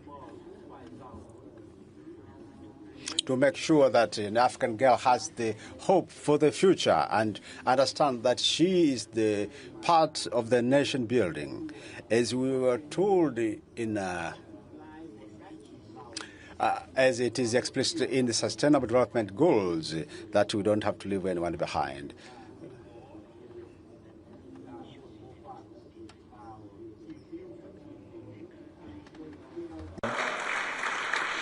A country growing at 80%, 6% GDP growth annually, how can it manage without involving each and everybody? So society inclusion is very, very important. And you said it right, CO2 society inclusion, but quality. Not only society inclusion, but everyone has to be involved.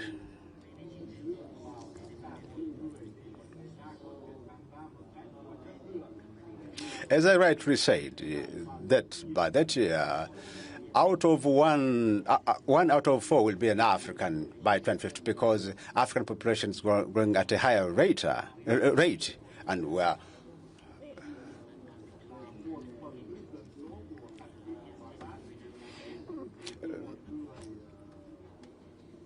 Tanzanians, Ghanaians, so many students from African countries, they are there studying. So this is one country, Russia, but our students have spread all over the world. So we are trying to build our human capital, and both boys and girls. So that's why I said in those years, 9 out of 20 countries that would lead the economy, 9 are coming from Africa. And I think Tanzania is one of them.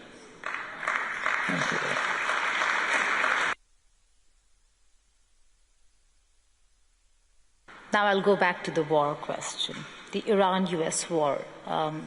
Strait of Hormuz blockade there is a real cause of concern, worry. How is Russia looking at it? What's your assessment and reading on the global impact it is having? Apart from the fact that, yes, Russia maybe has had a bit of an advantage, what's the assessment of the blockade and the attack on Iran? Would you consider it provoked or unprovoked?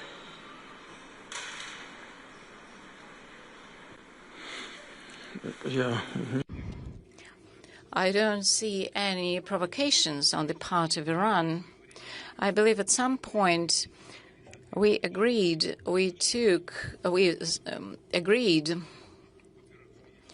on the Iranian nuclear program, and everything was under control in the IAEA. But then the scenario changed completely, and this led to the tragedy we're observing now. And this is attack on Iran, and there were civilian losses. We know it very well, and the relations between the neighboring states aggravated, and we know this very well because we have very good friendly relations with the countries of the Gulf. And I kept saying this yesterday. And in our consultations with the colleagues from Iran, we keep saying that they should deter from striking on the neighboring states. But they give a very straightforward answer. They say, we have been attacked. Our children are being killed. And all the leaders of the state were killed. What can we do? We are forced to respond in such a way. So from this perspective, yeah, the situation is not very simple. We have very good relations with Iran, with the Arab countries, and we are in quite a difficult position. But we believe that the decision of President Trump to stop the combat activities is the right one. And this ceasefire will lead to a long-term peace. And I kept saying many times, Russia in 2015 played a very important role in resolving the crisis at that time. And if we can do something, we are absolutely ready to do that. If not, then we'll be just hoping that all the parties involved will manage to resolve it with peaceful means. Thank you.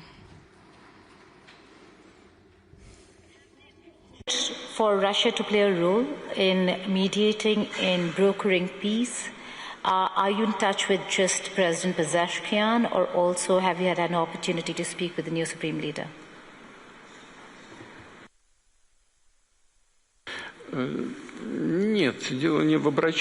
Well, this is not about them approaching us.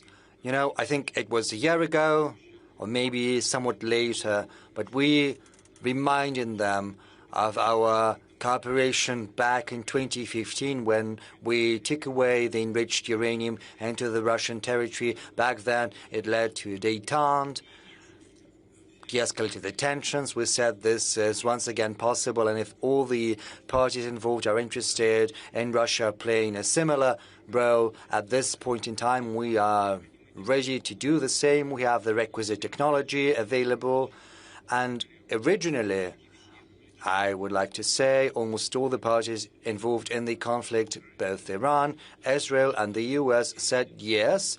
They said it was interesting, this could be considered.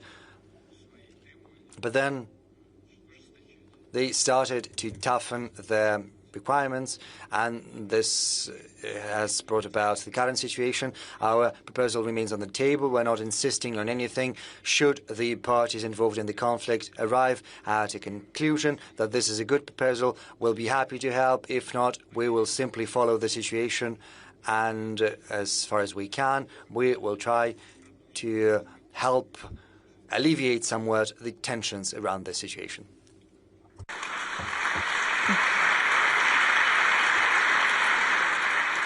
Does the offer for the uranium enrichment to be taken to Russia still stand? Are you engaged with Washington, D.C. on this? Because I suppose D.C. is very clear that they want to have the uranium, and Iran is insistent that it stays in Iran.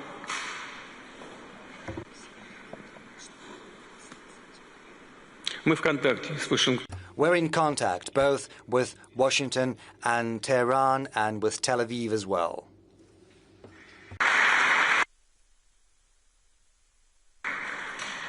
Because you mentioned Tel Aviv, do you think Prime Minister Netanyahu's plans, as they stand, are one of the main reasons why America is in a position where it needs to, one, look at how to get out of this, how to exit this?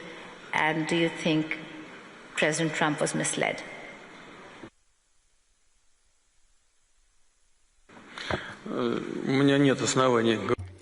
Well, I have no grounds to believe that President Trump was misled because he's a very mature person, a very experienced politician. I don't think anyone from outside can exert any significant influence on him. We know very well the concerns of Israel. They are related to their perception that Iran seeks a nuclear weapon, even though on multiple occasions before, Iran had stated, and it keeps stating, that it entertains no such plans, and we have no grounds to believe otherwise because we have no proof that Iran seeks a nuclear weapon. But that said, Israel has these concerns, and the main problem around this situation is the lack of mutual trust between the parties. And in this particular case, it is important to place these materials under the IAEA control. IAEA is an international organization, and the leader of the IAEA was here in contact with us because the start was given to the construction of a nuclear power plant in Uzbekistan. So if it's placed under the IAEA control, I see no problem with that. As for agreeing on the level of enrichment within Iran, this is another matter entirely. I think it's less acute. I think Iran is entitled to a peaceful nuclear program, and we cooperate with Iran in peaceful nuclear energy. We build an energy unit of an NPP in Bushehr in Iran. It's operational, and we keep constructing another 2 energy units, and our experts are on the ground. Most of the personnel has been evacuated because Bushehr is almost on the coast of the Strait of Hormuz. So basically within the area of hostilities, part of the personnel, the women, the children, we have had to evacuate them, but some of the personnel still remain. And in that case, I would like to draw your attention to the fact that we're in contact with both Israelis and the Americans on this matter. They told us, yes, some things, missiles fell. Next, that was a coincidence. That was not deliberate. There are no grounds that it would be repeated, and we have no grounds not to believe them. We see Israel's concerns, and also we see there is a willingness to ensure the safety and security of the NPP in Bushehr, but it's quite otherwise in Zaporozhye, where there's the NPP and where the Ukrainian armed forces are constantly carrying out strikes next to the station in the proximity, and there was a recent strike. I think they lost their minds. They struck against the energy unit, but luckily there has been no consequences. It has been shut down, but it was not damaged, and yet the situation is very, very dangerous because there's this spent nuclear fuel, and should the vessels carrying them be damaged, a very big question begs itself where the wind is going to blow, and there's no guarantees that it's going to blow in the Russian direction. Probably it's going to blow in the European direction. So the Europeans that are condoning the actions of the Kiev regime should think about their own safety. Incidentally, quite unambiguously, unequivocally, this was mentioned by the head of the IAEA, Mr. Grossi. This is what he said. And now getting back to your question.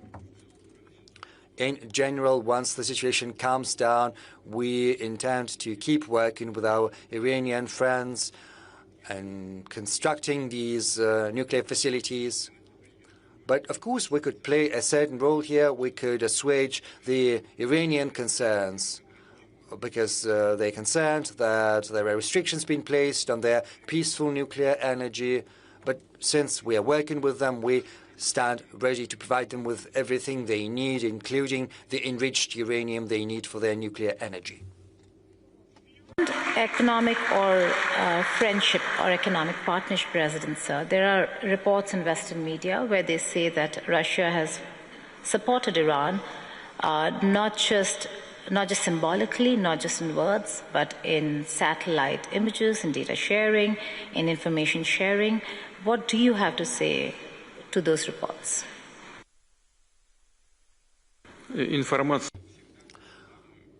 Well, information is always on the table. Some modern control means are dual use. I don't know for sure, but I think Iranians could have been getting information not just from our satellites, but also from commercial satellites. Commercial satellites sell this information on a commercial basis. It's very simple. As far as our weapons are concerned, Iran has never requested us for anything, and we have not provided them with any weapons.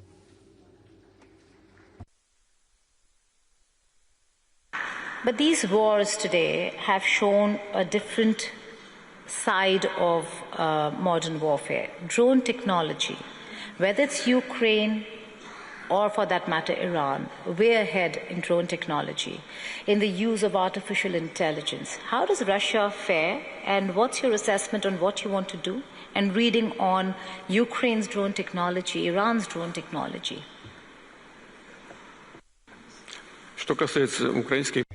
Well, as far as Ukrainian armed UAVs are concerned, they have to be shot down, and we have to be more efficient about that. As for the artificial intelligence, indeed, the US and Europe are actively developing these technologies, and we're doing the same. And mostly UAVs or spare parts for UAVs come from Europe to Ukraine. Some spare parts come from the US. Whereas our UAVs are completely domestically produced. Is AI an enabler or a disruptor?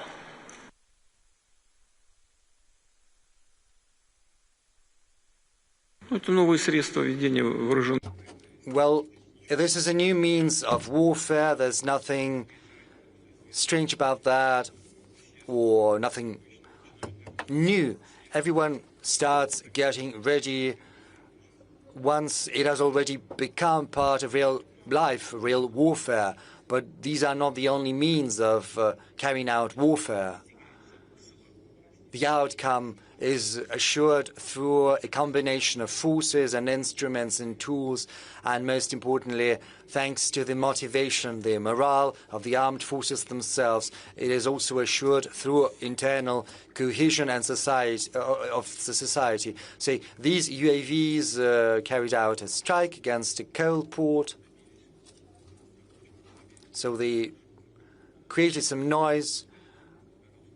There was this fire because of the coal.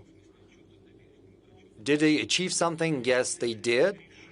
Is that a decisive factor for achieving their goals? No, it's not. Because you need internal cohesion and union in society. You have to have your own industrial base for defense industry. You have to have your own scientific base and your own resource base. Russia has all of that. And we do that, and we will do that. So the sooner those who are fighting us understand that, the better it's going to be for them. We're coming to the fag end, but I still have a few questions. Yes, I'm sorry. You spoke about Iran, and we have to do them credit. Iran manages to assure internal stability within its society. This is an incontestable fact. Once the hostilities started, some in the West thought that the country would crumble from the inside, but it didn't happen. This analysis proved to be erroneous. Quite the contrary. As we can see, the Iranian society is getting increasingly consolidated. You must have seen it. You must have heard it a month ago or so. Once the conflict was launched, the first strikes were carried out. The Iranian regime, the leadership made an appeal, sacrifice your life for Iran. 5 million people volunteered, and now more than 10 million, and all of them volunteered to sacrifice their own life for the sake of their country. And this is a fact. And this is something you have to keep in mind all the time. And, well, that is what applies to the conflict in Iran. Also, sir, dissent also has to be recognized by countries and leaders. There's dissent in Tanzania, there's dissent in Russia, there's dissent in Uzbekistan, in China, including India. How do you see dissent, and how do you engage the youth?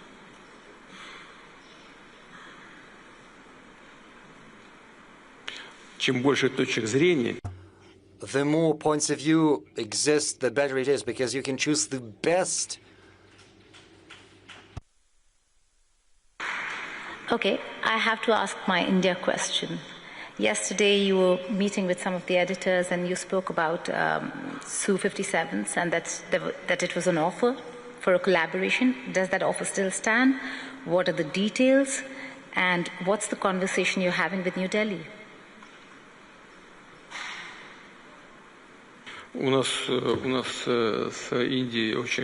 India and we have very good long-standing relations in terms of military and technical cooperation and interaction.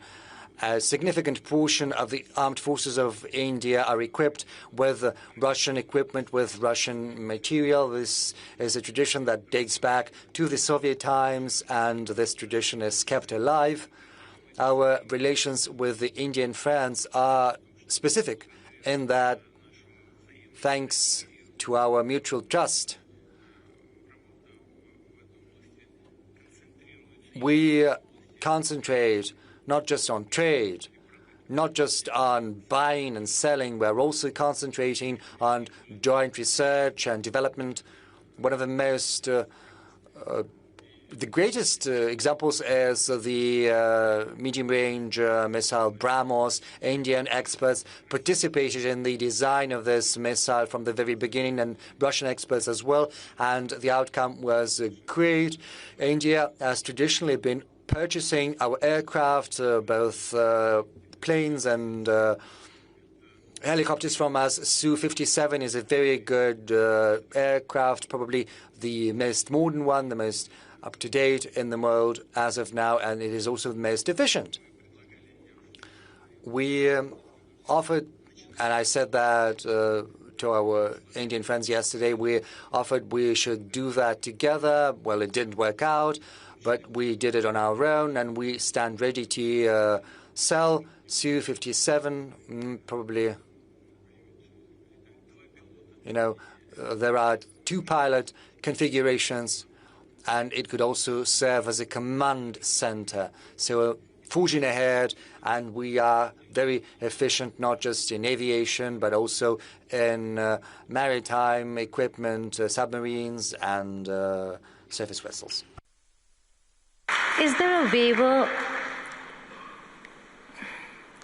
waiver or carve-out for India in acquiring and procuring Su-57s and S-500 air defense systems from the United States of America? And will that stand? How do you think India should be dealing with America and the sanctions?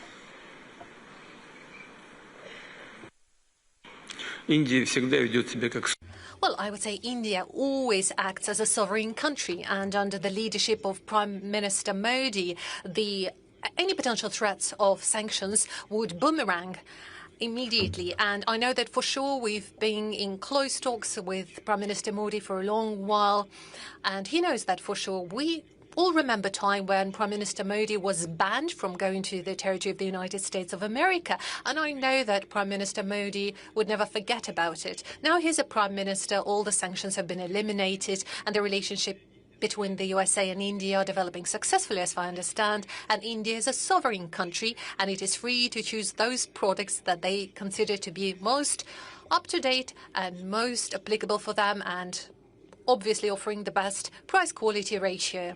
No matter what people say, India has always been acting in this manner. How? Well, India is always guided by its national interests. Of course, that is a very sensitive area, the defense area. But one thing is particularly important. It is crucially important. And the thing is that our cooperation with India, just like with all other partners of ours, is not subject to political environment. We can't be dictated. Do not deliver that to India. Nobody can dictate us, and nobody would even try to do that. We are always going to do what we consider to be right, and we will always stand true to commitments given to our partners, especially such partners as India. And in this spirit, according to those rules, we do our business, and this is how we're determined to continue. I began the session by saying we can't be dictated to, and my co-moderator, President Putin, has said the same. On that note, we end the session. Thank you so much for joining us.